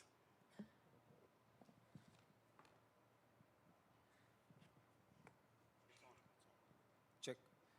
Thank you, sir. Thank you for the question. To all the people here in the audience as well as on the virtual medium, warm greetings from me, KPS. So when you say NCNC trials, I suppose you mean the nebulous cost and the nil commitment trials? I have been hearing this term for the last 20 years since I was associated with aviation. I always enjoyed NCNC trials while I was in the service. But the fact is that this view was not shared by the other side. Often trials would stretch on for years, for months, and at the end of it, you will do a U-turn and much money down the drain, no orders, and a few years down the line, we are back to square one. So I'm done with this. I'm going to do some straight talking here. I don't think this audience requires to be educated on the purpose of trials or the need for flight testing. I have seen in my time efforts, in-house innovative efforts to build something like a rapid deployable container, which was to be jettisoned thrown from a Dornier. It was thrust on a particular unit. They took up in right earnest. They cut open a chemical drum, innovated with it, produced something which looked like a rapid deployable container, and the squadron was tasked to test it. Well, the squadron stood its ground, no names, but the fixed wing squadron was interested in this task, stood their ground and said, no, this won't be done till this is cleared on ground, it passes airworthiness, it passes certification, we're not going to take it to the air. With all the pressures, it went on for a few weeks, and finally the Navy agreed that we will send this to ARD, Airborne Delivery Research and Development Establishment, one of the DRDO labs. And interestingly enough, during that flight in the Dornier, this innovative piece of rapid deployable containers built open because of pressure differential. That is one end of the spectrum. On the other end of the spectrum, I was part of a full-fledged trial in which we were evaluating two very sophisticated platforms. And both of them quite capable. One of them a veteran in this field, seen many battles, action, flown millions of hours. Yet, I insisted as a test pilot that I want to see an in-flight shutdown and relight demonstration. Why? Because it was there in the QRs. And we wanted it seen. So there was a huge debate, is it worth doing this? Isn't certification data enough? Isn't the data in the flight manual enough? Can't we do it on the ground? We said no. It says in flight, it has to be done in flight. Right? So this was about 10, 12 years back. I have learned much in this period. As a test pilot, I wouldn't sign off on anything which has not been tested. But again, it's not my responsibility to ensure, I ensure testing at the end of a process. At the end of a process that the equipment, subsystem or the major platform passes through many rigors of testing. No product will find itself on an aeroplane or a helicopter without having gone through certain certification process. In the US, they have got something called TSOs, Technical Standard Orders, which the FAA uses as a benchmark for any item. Now, these are not flight tested. First, the item has to meet the TSO. Once it is TSO compliant, then it can come anywhere near an aircraft. So an item getting a TSO authorization doesn't mean that it is approved for flying. It still has to go through flight tests. But my point is, how much money do we invest in all this? And does it, what is the purpose behind all this? Are we at the end of it going to issue some orders? Who's going to bear the cost? We are now at a point where we are trying to invite the private industry. There are a whole host of, I went around the stalls, there are so many small MSMEs who have put up stalls trying to show their capabilities. I don't know how many of them will survive this battle of trials, NCNC trials. Everything in aviation has huge costs and huge commitment. So whoever coined this phrase, NCNC, I don't agree with him at all. There cannot be anything coming, any fruitful outcome out of nil commitment or no cost, no commitment trials. So let's try and change around, let's do away with this. I find this finds a mention in the latest DAP as well. But yes, the good news is that the DAP now, the latest one, and also the DDP MAS, which is the guiding document for indigenous design and development of military airborne aircraft and airborne stores, this has opened up new vistas. I just chanced upon it yesterday. It was released during the Aero India, the DDP MAS. Now here's the deal. The original DDP MAS was written in 1975. It was revised in 2002 and then in 2020. Can you imagine? We are in a field where technology leapfrogs, and we have been living and abiding by a document which sees revision once in 25 years. Well, that's history. I'm happy it's happened, and it was tabled, I think, yesterday or day before in the Aero India. So that document, I went through it. It's very refreshing. It's got a lot of new content. It gives a lot of space for players. Earlier, it was clearly defined that only these authorities could undertake flight testing. But now it opens up to the industry. But then again, may I ask you, how many, from the industry here, how do you go about testing your equipment? Is it easy to get it certified or tested in India? How many of you own test beds? How many of you own flying test beds? All this infrastructure is available within the four walls of the PSUs and the DRDOs in India. So how about setting it up? How about the private industry getting together, the SIDM or the CII getting together and creating a private capability, abiding by the DDP MAS, abiding by the CEMILAC rules, but still creating an infrastructure, an alternate infrastructure for testing. And I'm not even talking about flight testing. It could start with ground testing, or the DRDO or the government of the day could ask the DRDO labs to be thrown open for testing for private agencies. I'm not talking about the Airbus or the Boeing here because they have full-fledged facilities. I'm talking about those small players who want to come together and make an aeroplane or a helicopter. Often their plans crash against the harsh reality of the difficulty of getting these things done in India. Okay, so somebody spoke, I think Air Commodore Puranik talked about it, Center of Excellence. So how about a Center of Excellence for testing, for aviation testing, flight testing? At this point, it would be something like hiring a wedding hall without identifying the bride or the bridegroom. But sooner or later, we're going to come to that pass. And it can't be created overnight. It can't be created overnight. So my few points from here is, this is about the future of indigenous helicopters, right? It's also about the future of indigenous naval helicopters. How do you like the fact that a nation of 1.3 billion is pinning their hopes on an NUH program, riding on the strategic partnership model, 24 Romeos coming in over the next few years, and a bunch of old aircraft? Don't we need to do much better than this? And is it wise to vest this entire responsibility in a few labs and in a few government organizations? Are we serious about opening it up to the private industry? If you're serious about opening it up to the private industry, how about changing the rules and about walking the talk? How about making this NUH a reality? And when I say I seriously doubt it, because it's somewhere I feel that it's going to go about, do a roundabout, and at the end of the day, walk into the same old arms. All right. So I'm a big fan of HAL. I've served with them for many years. I've worked with numerous DRDO labs. I'm extremely happy with the work they do. I'm extremely happy with the energy that they have. I would still like to see parallel competition. It's about competition. It's about creating alternate capabilities. It's about providing more options to the user. It's about not holding them captive.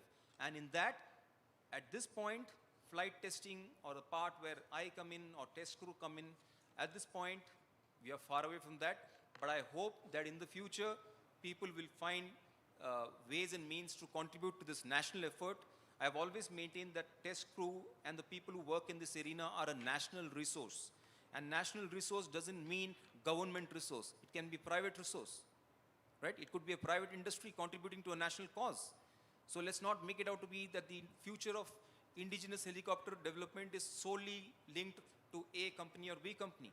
There has to be a bouquet of options that we can exercise.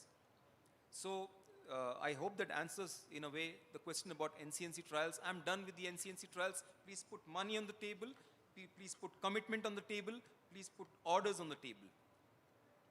I can tell you with certainty that the Navy and the industry, HAL itself, should please go and visit one of the frontline offshore companies in India to realize the intensity of flying that happens, to realize the intensity of maintenance that happens. Helicopters are stripped apart. They don't even resemble helicopters. They're taken down to bare bones by a team of 3 or 4 people and put back together, put through 3,000 hourly inspections and offered for flying within 2 months. Can you match that? Can you match that in the present setup that we have? If yes, I'm very happy. I think there is a reverse osmosis possible now. There was a time all the learnings used to come from the military. At this point, I suggest that we give up this holier than thou attitude. All of us, the industry, I'm talking about, when I say the industry, the established players, the DPSUs, who are getting orders by the dozens, the private industry is trying to make an impact. All of us need to get our act together and walk the talk.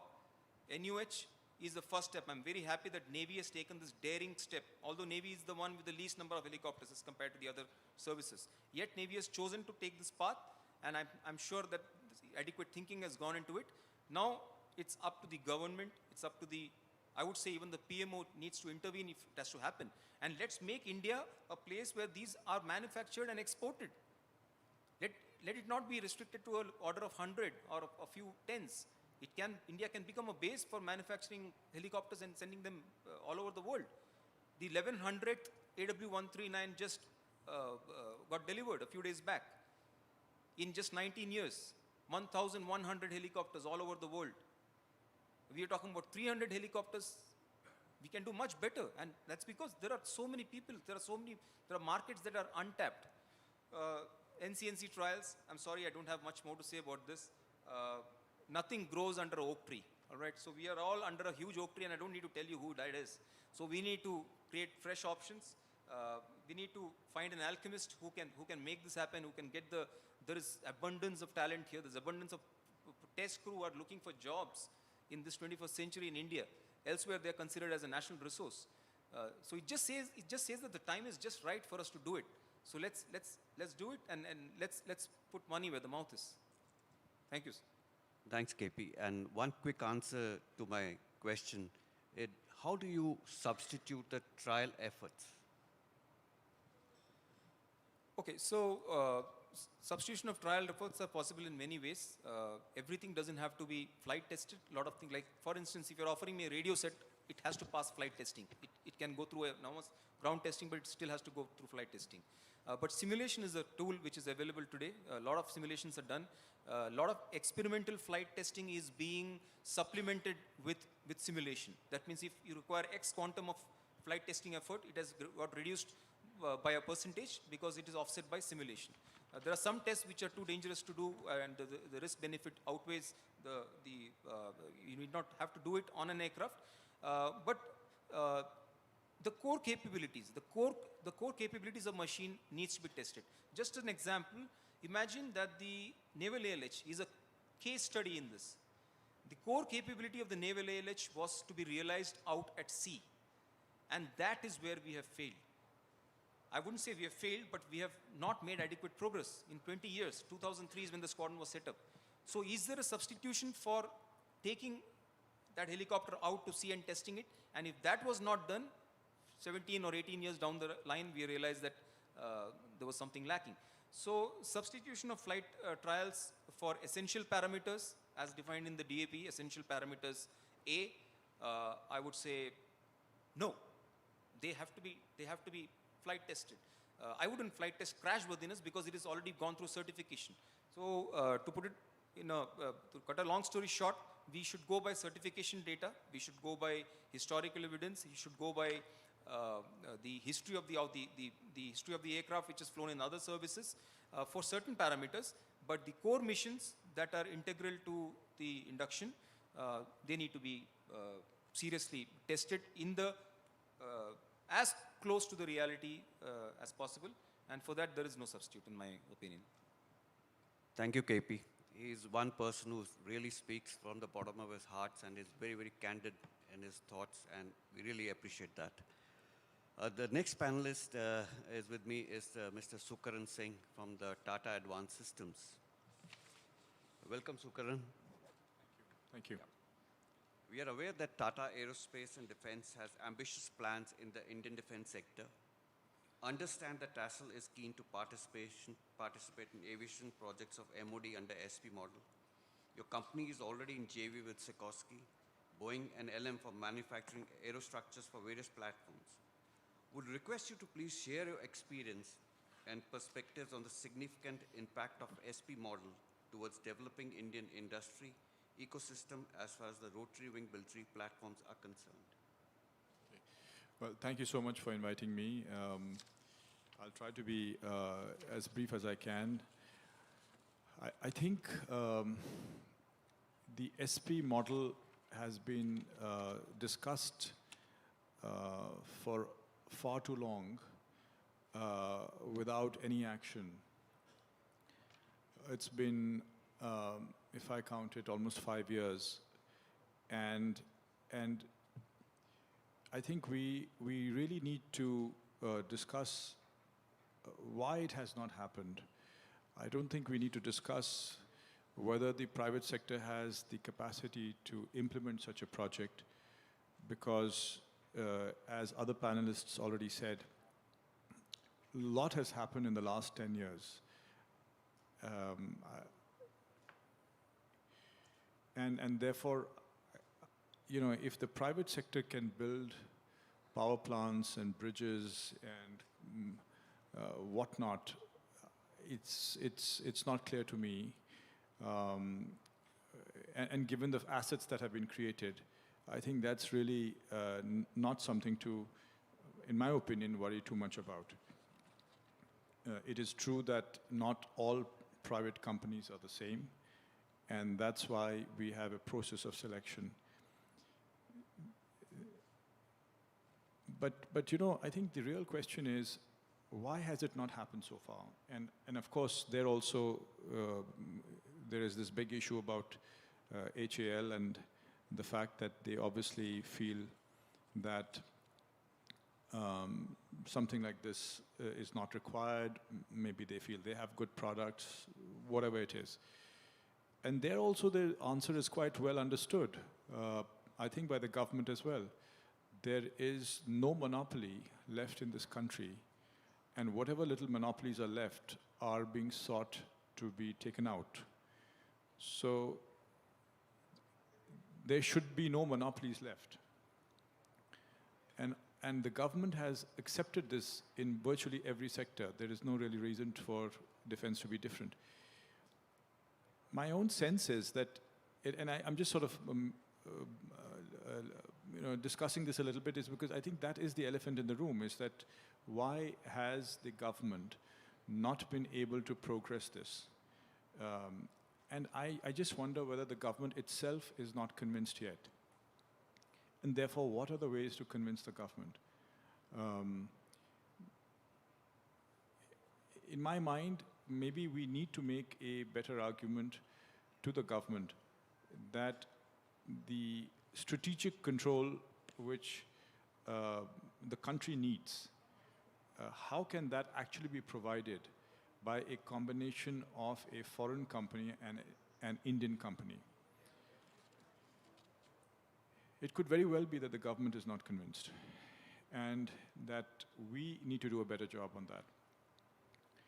In my mind, if I look at the process of our own interaction with our partner, which is Sikorsky in this case, and I look at the vast amount of work that the user has done, potential user has done in formulating an RFP, or EOI, these terminologies escape me right now, where they have put down certain technologies that need to be transferred and so on and so forth. I think the rigor of work that has gone there and the kind of companies that we're dealing with in terms of OEMs, if you put the two together, it does appear to me that you will actually have a situation where if this SP process is allowed to go ahead, and if the winners are within the kind of groupings that have formed, any one of those groupings, you will have a situation where not only will you achieve the objective of Make in India, which is really to do more with employment and supply chain, but in addition to it, strategic control, by which I mean the ability to modify the aircraft, helicopter in this case, upgrade the helicopter, and thirdly is maintain it. So I think if we look at this as 4 steps, one is just making the helicopter in India, a make in India. The second one is ability to modify, then upgrade, and certainly maintain. I think the RFP's objectives are towards that. And I wonder whether we need to explain this in some way to the right decision makers in Delhi to say that these are being achieved in this particular case. The way it has been structured and the way that these corporates are, after all, a grouping like Tata's and Sikorsky and the others who are in this competition have a reputation to protect. That actually is the biggest driver of us to do anything. So if we are able to convince the government that they actually will get, the user will get strategic control over this type of helicopter to be able to then do all these different things, including all the way to maintenance and so on and so forth, I wonder whether that still remains to be done. Because otherwise, certainly there is an HAL issue, which, there's nothing to shy away from my perspective to mention. And these are the only 2 issues. So I want to leave the last point out here is that if anyone questions whether the private sector can do, and frankly, I think we should stay away from whether the private sector needs financing and all that. That's their job. They will figure it out. I mean, we invest and we make billion-dollar projects work. There's multi-billion-dollar projects work. With all due respect, this is not that big. So I would just like to simply state that let there be a competition. Let's move on and get on with it, and everything will actually fall in place. We are really not trying to go to Mars here. It's actually much simpler. But I think we have just not allowed the process to go forward, and I just wonder whether some of the decision makers need to be explained more of the strategic control, which I think certainly India deserves, the user deserves, and the OEM India combination must offer, and offer guarantees towards, or whatever it is. And lastly, I'll just sort of end by saying that it is hugely frustrating to be part of a process where something that started 5 years ago, and yes, 10 years ago with RUR and all that, has still not reached a conclusion. At some point, the good players will start exiting. And, and so be it. Thank you. Thank you. Thank you, Mr. Sukran. And the next panelist we have is Mr. William Blair, CEO, Lockheed Martin, India. Welcome, Mr. Blair. Thank you. We are aware that Lockheed has aspirations to participate in all future aviation projects of MOD under SP model.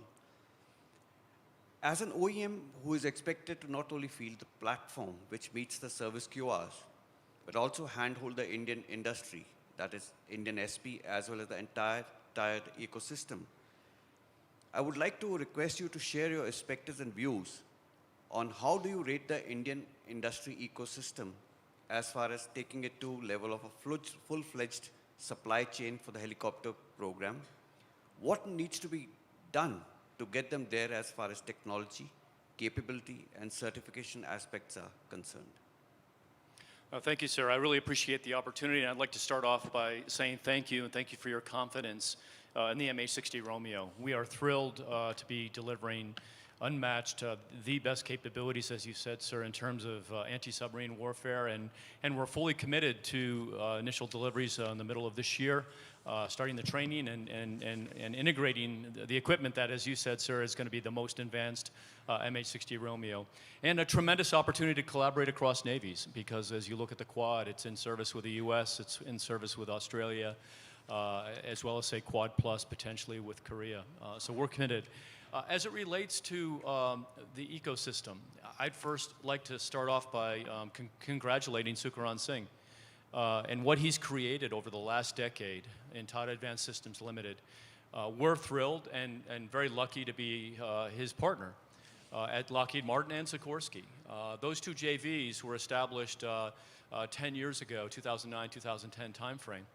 And that is a generator of the ecosystem. It has actually, with the Tata Sikorsky joint venture, it's built over 154 S-92 cabins. And this JV was created out of opportunity, not obligation. The strategy was go meet global requirements and then position to meet the Indian requirements, which I think Sukaran has proven that. On the C-130J as well, Tata Lockheed Martin Aerostructures Limited, that joint venture has now produced over 136 C-130J empennages. And that's meeting a global requirement. And again, out of opportunity, not obligation. That was created in record time in advance of the Indian requirement for the C-130Js, for which there's now 12 aircraft operating and serving the Indian Air Force with tremendous reliability and capability. But every C-130J empennage that's delivered goes to Marietta, Georgia, and is delivered on every C-130J in the world today. So why does that matter? It's a shining, positive example of industrial partnership, a partnership out of opportunity. It's created an ecosystem of over 500 suppliers, over 200 MSMEs are feeding into this joint venture. And that's been developed over the last decade.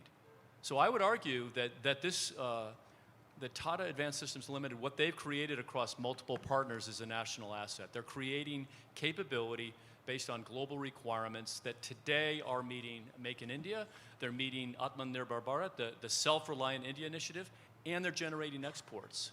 Exports are important. We've heard the Prime Minister talk about that. Why is it important? Because it helps make the business model work.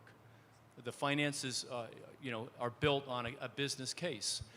And so, in this case, right now, exports from India to the US is 22% of the exports over the last 5 years. 12% only to France, 3% to Israel, 2% to Russia. A big part of that, of those exports, are generated through Tata Advanced Systems Limited, through their joint ventures.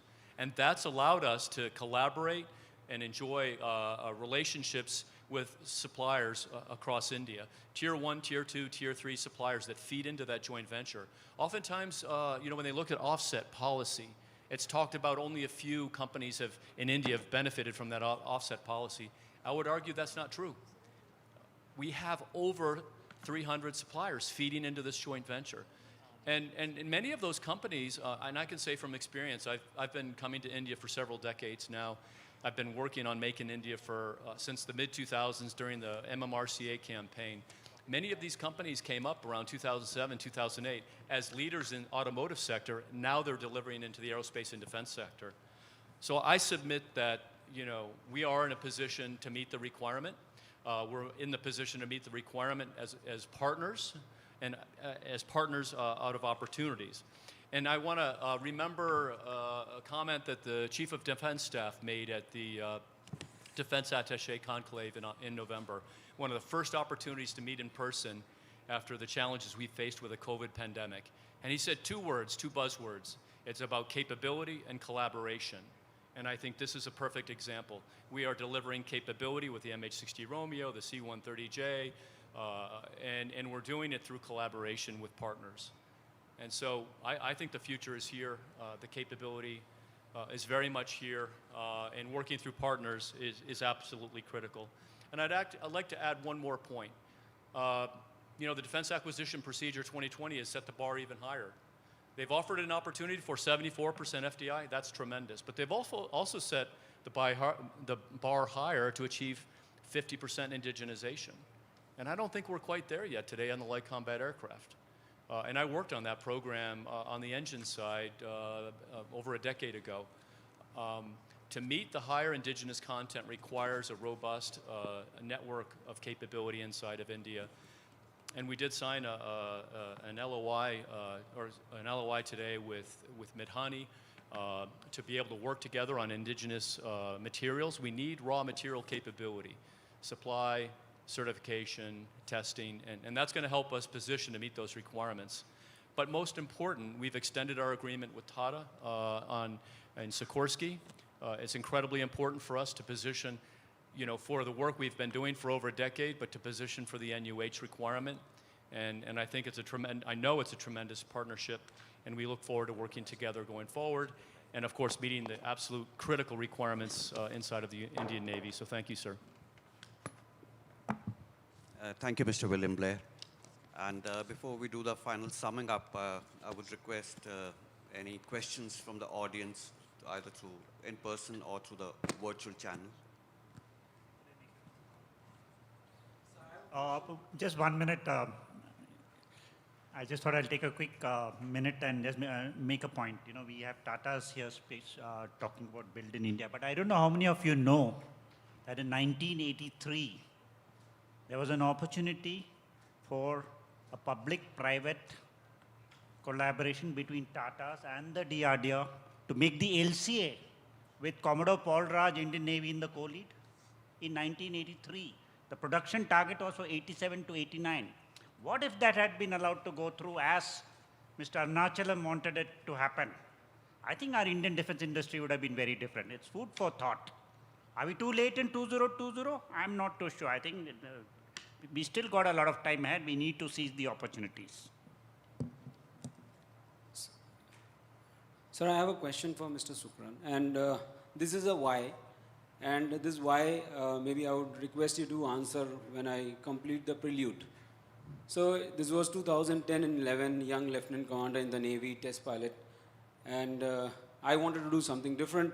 I made out a proposal for Mahindras and tried to contact Mr. Anand Mahindra directly, breaching the bureaucracy, and telling him that why don't you start manufacturing helicopters in India?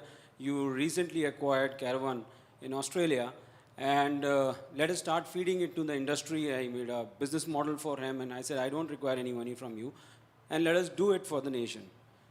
Now turning around, I see the NUH program coming in and Mahindra is applying without they having indigenous helicopter themselves. So now what is happening is all the private players are running behind military and the government to give them orders. And you said it is not so difficult as like going to Mars, which Elon Musk is going to do in some years to come. Why has the Indian industry not taken up this challenge to make an indigenous helicopter for the civil industry? Why is Pawan Hans and other global Vectra, they're still buying from abroad? So the question is that if you make a world-class product within the country and you have billions of dollars worth of capital to invest on national strategic projects, go ahead and do that. Military will come to you. You don't have to go to the military. So the whole argument can be put in a different phase that yes, the military is delayed, but this is how military in the Indian government works. They know it, everybody in the globe knows, and we will take time. But we can turn it around. And why is that investment not coming from the civil industry? Maybe Tata's, maybe Mahindra's, maybe Adani's, or whoever has the deeper pockets. Yes, there is risk. Yes, there is fear of failure. But then, if we have to be Elon Musk, then we have to take both of them in stride. No, I think it's a fair question. Let me just simply say this, that I think obviously I can't speak for the Mahindras, but as far as Tata's is concerned, and Tata Aerospace and Defense is concerned, which is the one that I head, we are taking a lot of risk in certain areas, but I have not done it so in actually trying to make an ab initio helicopter. Is this the right or wrong decision? I can't say. But let me just put it to you, and we don't talk much about it. But for instance, if you take the area of unmanned systems, we have not declared many things that we do. And we have actually put in a lot of effort to do things where also there are no orders, by the way. So you're right.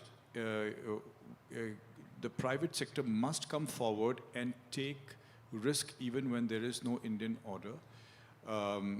And we are doing it. It just so happens that we've not done it in the helicopter area. At the same time, let me just simply add to, and I understand your angst, I understand where you're coming from. It is a bit of how much capital you want to risk in one area. Actually, I tell you, it's not even the fact that we need orders. We need someone else also to win. It doesn't, I don't really care, I do care, of course, but at the end of the day, if the order flow was happening, then it becomes a predictable risk. It's a risk you can understand. Right now, it is uncertainty. It's a black box. We could be actually doing something and producing a helicopter or whatever weapon system or whatever, and then for decades, no one buys it. So there has to be certain, the order flow is not there and it goes only to the PSUs. So we are not attracting R&D into the private sector. It's a very important point. And why are we not doing it? We need to, I don't think I've completely answered the question, but I will certainly say that not only the areas that I've mentioned, we have spent without orders, but recently we just announced 2 days ago that we have acquired the design rights for a high altitude aircraft, which we now plan to take forward. So we are doing it, we just haven't done it in the area of helicopter, and you're right. Why not? It's a good question. Next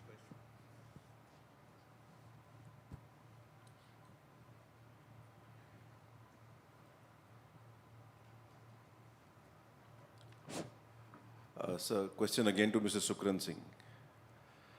I'm just very curious to know, while we may not have forayed into manufacturing of a fighter aircraft, like my colleague said, or what Admiral Pillai said, but it is common knowledge that bulk of our inventory, Army, Navy, Air Force, aviation inventory in particular, is obsolete.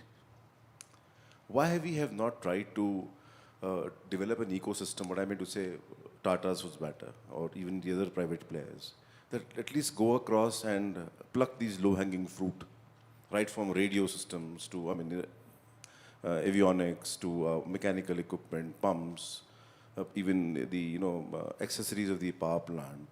So if we were not getting the larger orders, understood, because probably we have not been able to convince the government, like what you just said. But what about these? For example, if tomorrow the balloon goes up, ultimately we'll be fighting the war with the same equipment, and those equipment, are obsolete. So in this entire, I have not been able to follow. What are we trying to do? Overnight, we will not be able to transform the military services, the aviation in particular. We are looking at 15 or 20% of the new assets coming in. Barring that is all obsolete. And so there is a huge market, which I don't think why the private sector is not trying to probably tap. Your comment, please. Yeah. No, so again, very quickly I'll say, first and foremost, I can't speak for the rest of the private sector, but certainly for Tatas, we have we have actually really created an ecosystem, if I could just sort of say that, without any Indian orders, where we actually have participated, what Bill was saying, 10 years ago, by convincing, let's say, Lockheed or Sikorsky, and later Boeing, Pilatus, GE engines now, where we make a good chunk of their platform in India. So we have transplanted manufacturing plants out of Japan to India, out of the US to India, out of the UK to India, South Korea to India, and so on and so forth. Now, this has allowed to be done, but in certain areas. So it is to do with structures, detailed parts, and so on and so forth. It has certainly allowed a lot of SMEs to get built. So certainly that has given some amount of the ability to maintain. But your questions are more perhaps to do with maybe some of the electronics areas and so on and so forth, other areas. But I want to say that in the area of electronics, the OEMs are far more keep things closer to their chest. They do not necessarily allow these things to just go out. And lastly, I'll just mention that when it comes to actually addressing the maintenance issues of the Indian platforms, I have to share with you my own frustration, which I had begun to say, that the process is so convoluted that one needs to decide where to spend one's time. I mentioned that we have actually recently got some of our engineers to basically repair PCBs, which was causing weapon systems to be lying idle without going back to the OEM. And nothing happened thereafter. Now that actually makes me think that why should I get my people to spend time on this? The market must work. The user actually must fight for private companies to be able to then take it forward. You need to fight with the MOD. I have done what I could in that particular example. So I wonder that if that happened with Tatas, God knows how many SMEs may have tried to knock on your doors. I'm not saying your doors, but in general, try to solve something, and then nothing happened. So I think there is somewhere the chain is broken, and it needs to be mended. And if I could just add one quick point, I said what I did in terms of what Sukran's achieved, which I think is incredible. But also, there are companies feeding into the existing capabilities that he's working. So one example I'd like to cite, they're starting to build fighter wings now for us in the same Tata Lockheed Martin Aerostructures Limited. Again, in advance of the MRFA requirement. But they're procuring spars out of Lakshmi Machine Works, out of Coimbatore. And those spars are the first that are rated up to 9 Gs. And so there's capability in the private sector that we're tapping into. There's other examples. Sasmos, just down the street, we inaugurated a new facility that they have.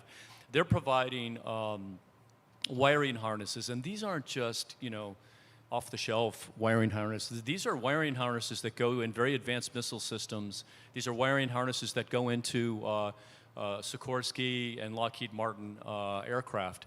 And each one of these are incredibly important building blocks. And then a big piece of it is we have tier 1 suppliers that are supplying radars, avionics, aircraft engines. And we're counting on them as partners to put the same effort into finding partners, delivering the capability, developing the capability, transferring technology. That's absolutely critical, I think, to address what you said. So we're now, it's not going to happen overnight, but I think it's good to know that we've been at it since over 10 years now. I think now the last question from Admiral Ramanpuri.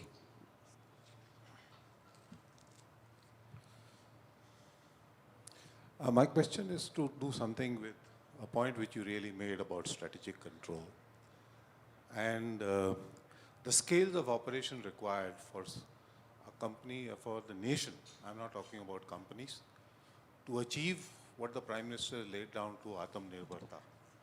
And to my understanding, Atmanirbharta comes when you are able to design, develop and produce.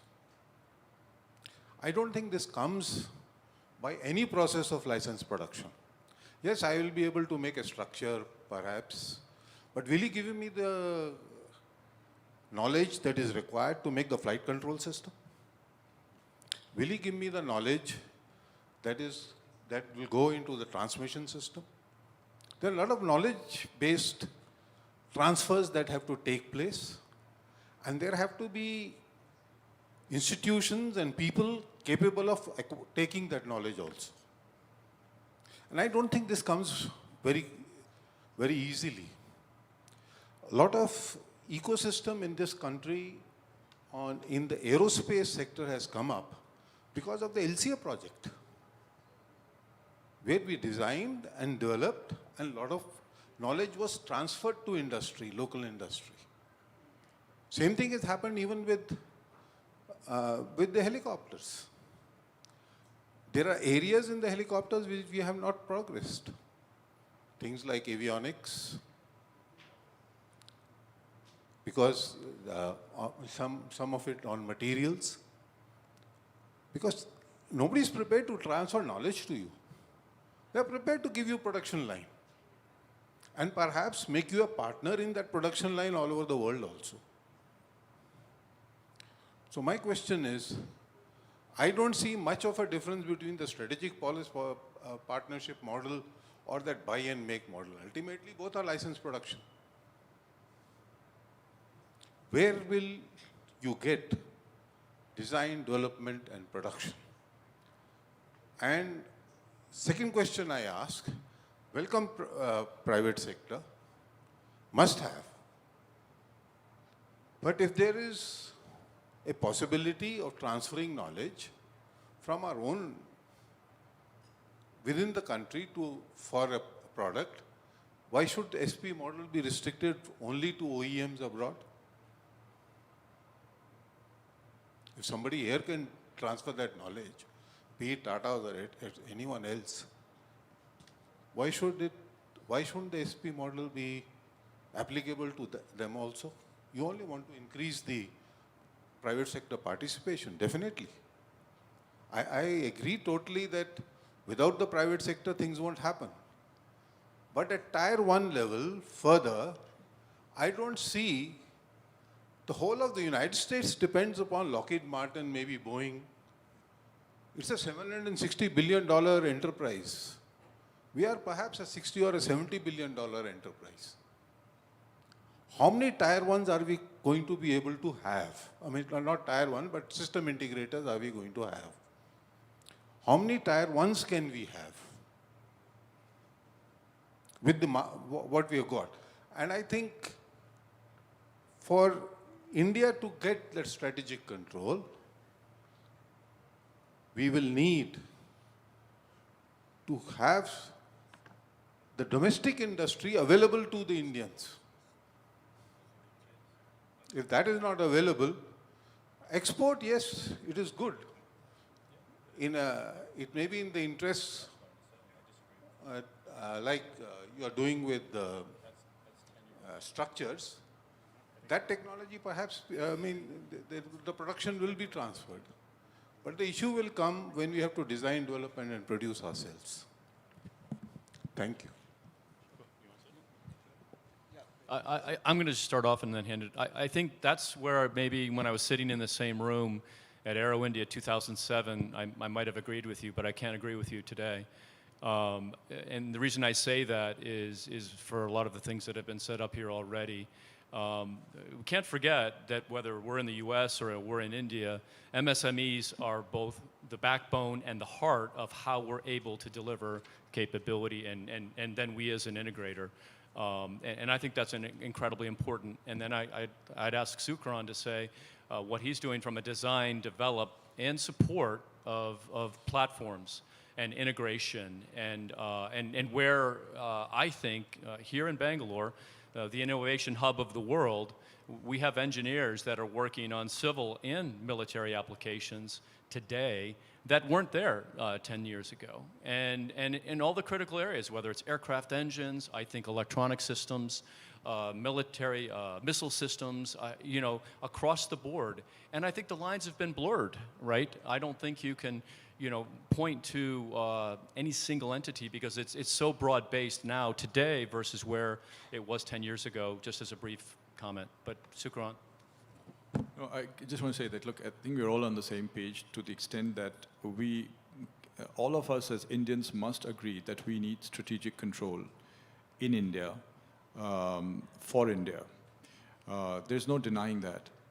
I think one should recognize that, and yes, I will agree that the NUH project, for instance, will not necessarily allow the end entity to be able to design a new helicopter. It will be able to maybe modify, upgrade, maintain, which is really a user requirement and a very urgent user requirement. And I think a third point is also probably true, that the only designers for helicopters sit in HAL probably, if that's your point. But so what? The issue out here is about breaking a monopoly. Because you have a monopoly, that is the reason why we are having these discussions today. And I think we must recognize that the private sector or the world does not work in a linear fashion. Today, when we actually develop a flight control system or a composite material, we have something going on in pretty much every element of how a helicopter or aircraft is built. And it is our ability of putting it all together to actually come up with a new design tomorrow. And as that gentleman said, yes, we have to risk capital at some point. But if any private entity actually has such a project going on, he will attract the right talent and the right scale to do those kind of things. So 10 years from now, I hope we are not sitting still, whoever does come back, and trying to wonder why, why not just allow HAL to just do whatever they are? After all, so I just want to say that this sense that, look, I already have something in India, why are we going outside? I would almost sort of say that, I would almost recommend that we should get away from that way of thinking. It is not about this, we already have it, why don't we go? Look, we don't have the world's best. If we had, then we would not be having this kind of a discussion. So there is only so much time that anyone should be given. You have to look at the numerator and the denominator. You cannot say that I have had one success and denominator we forget how much resources went into it.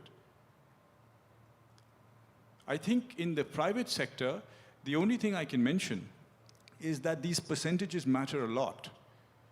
If I don't succeed beyond a certain time, after putting resources, out. And that's the way that we should be working as well. So I just want to simply say that no one will disagree with your thought that there should be strategic control. And frankly, yes, if we can actually have, if we already had it in India, so why are we going out? But it's not the case. And we just need to recognize these things. I think life is too short for anything else. Permit me to make a point, sir, with your permission. Permit me to disagree with what you're saying, sir. When we talk about naval helicopters, we talk about a limited scale. And the costs of design, R&D, is something we should try and set aside. That's one. And that's how the world has done it, how the Japanese have done it. Sikorsky, transfer of technology to the Japanese industry. The engine, the GE engine, not just for the helicopters that fly with the various armed forces, including the Navy, a marinized engine, highly specialized engines. Similarly, you look at Westland, the transfer of technology is what has permitted that country to make helicopters in country. As far as strategic dependence is concerned, Japan is a very fine example of how they bought from Sikorsky, but substituted. Today, I think they supply a lot of items back to you. So I don't agree with this So this, what we lack in our country, when we take in license production and do it in country, we're not diffusing it into the industry, which the Japanese have done with great success. So there are various ways to approach it. If we have to improve things in country, we got to bring in new front-end technology and we must diffuse it into the industry. We got to grow it, and it'll take time, but it has to be done. Thank you. Sir, with your permission, just a brief point, sir, responding to Admiral Ramanpuri's point that you made. If I may just remind the audience that HAL started with the license production route. The Chetaks were manufactured as a license production of aerospatial back in the 60s. So everybody makes a start somewhere. And when the services went to HAL for manufacture of a light single-engine helicopter, which eventually turned out to be a twin-engine ALH, was it because there was no capability in the private sector? Or was it because we found it convenient to give it to HAL?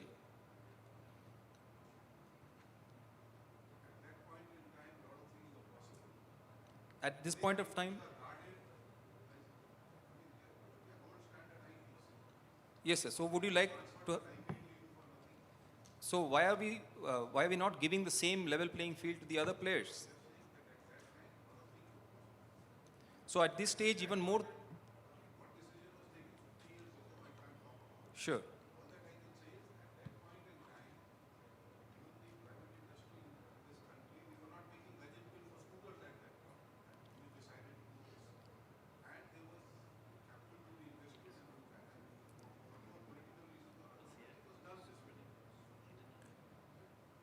Right, sir.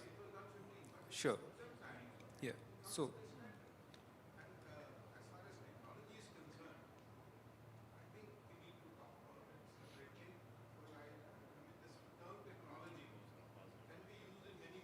I agree with you. I agree with you. So...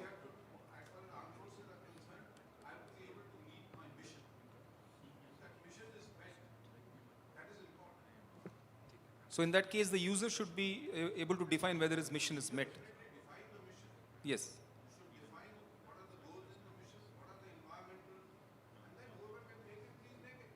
Yes, that's the point I'm trying to make. Whoever can make it, let them make it. So let's... Yes. That's right.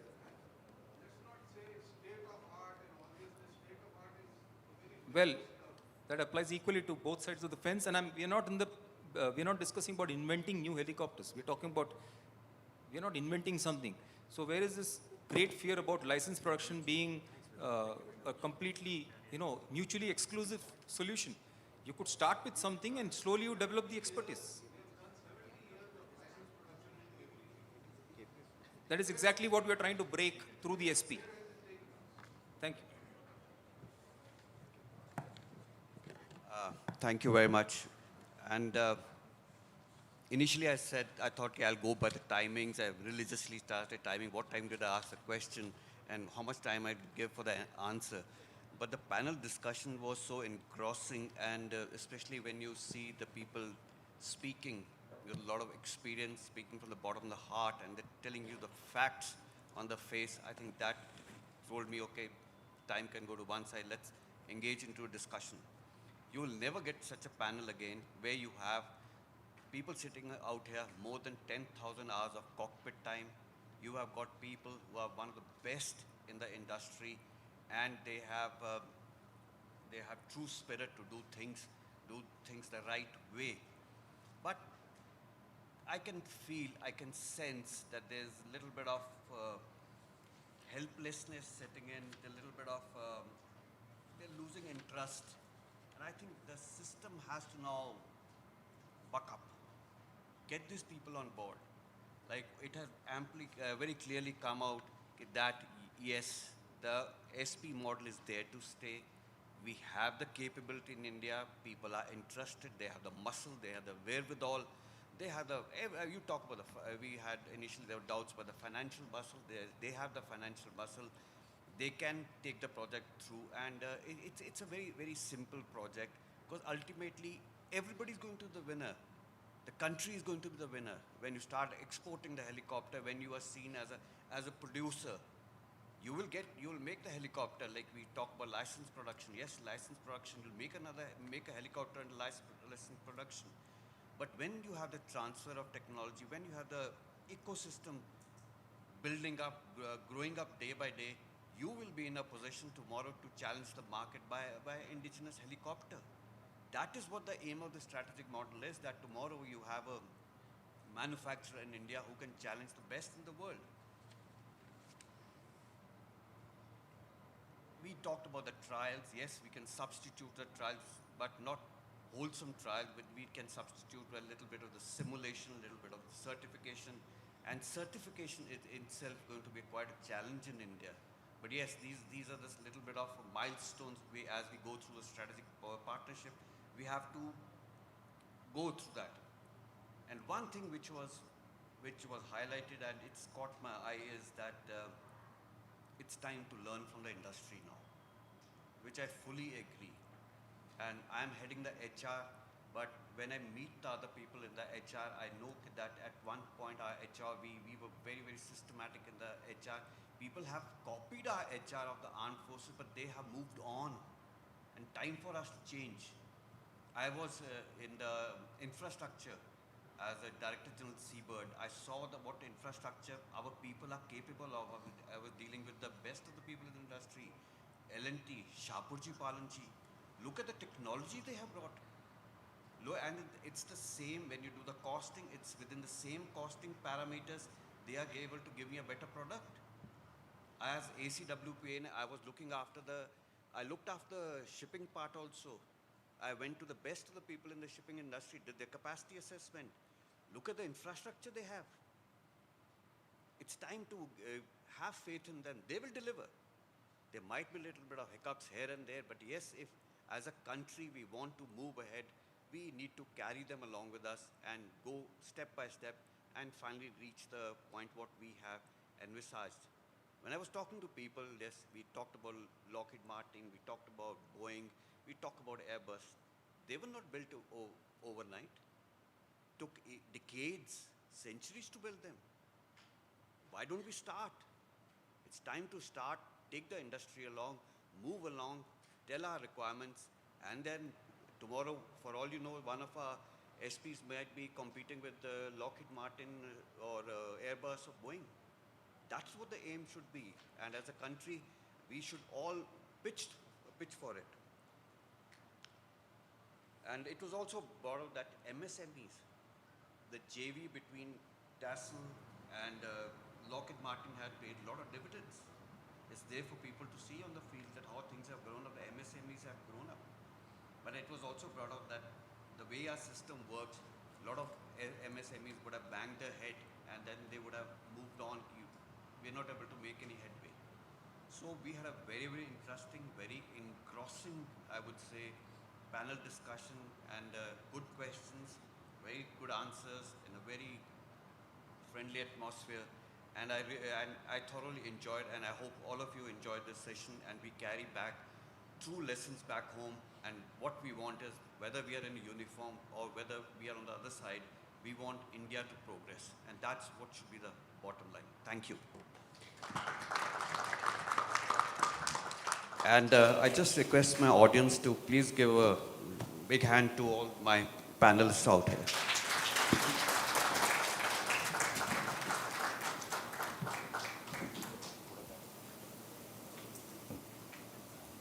Thank you, Admiral, for summing up the session very, very aptly.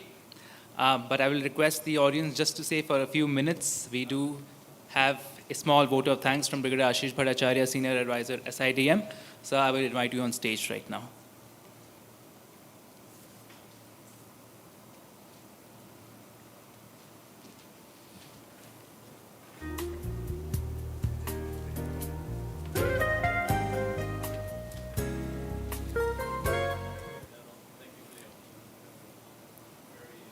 Good afternoon, ladies and gentlemen.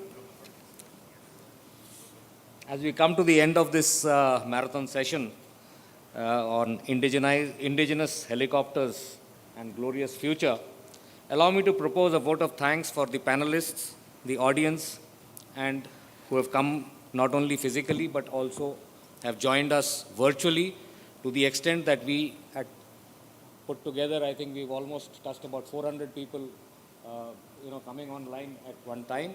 So don't go by this small audience over here. it was deliberately kept at only 100 people to come in this hall and rest to join, virtually. So I must say that it was a great challenge when we were told that 3 separate sessions were to be put together into one. If you remember, we had an Army session, an Air Force session, and a Navy session separately. And suddenly they cut down the number of days over here in the Aero India and told us to put them together. And I think we couldn't have had a better galaxy of people talking. And in a marathon session where, it was like a relay race, one service handing over the baton to the other, and it continued like that throughout. And we had very, very eminent speakers. And yesterday, if you would have noticed, we had sent out a mailer and we did not know how to put the photographs in place. There were about 26 of them in that mailer. So,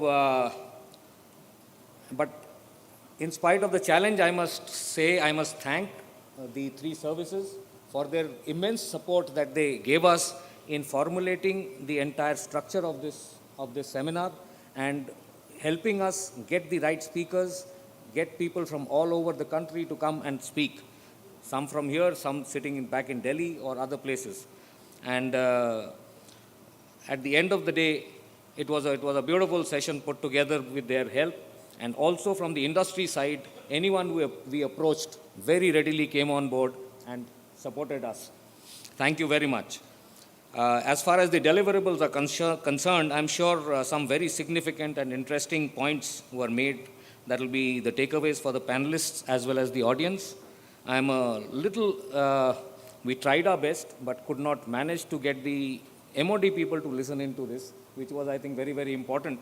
But the good part about this hybrid format is this is captured for eternity.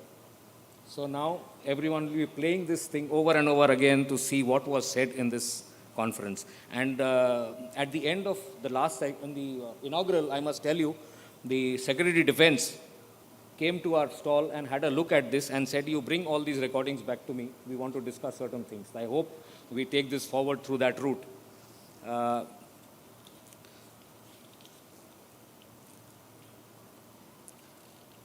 So at the end of the day, we do plan to take these points to the government in whichever way we can. We normally have a system of taking up, policy issues with the government, which, Sukran, you are aware, we have done it quite effectively all this while, to make sure that the services get what they want, they get what they want in time, and they get it in terms that are best suited for them.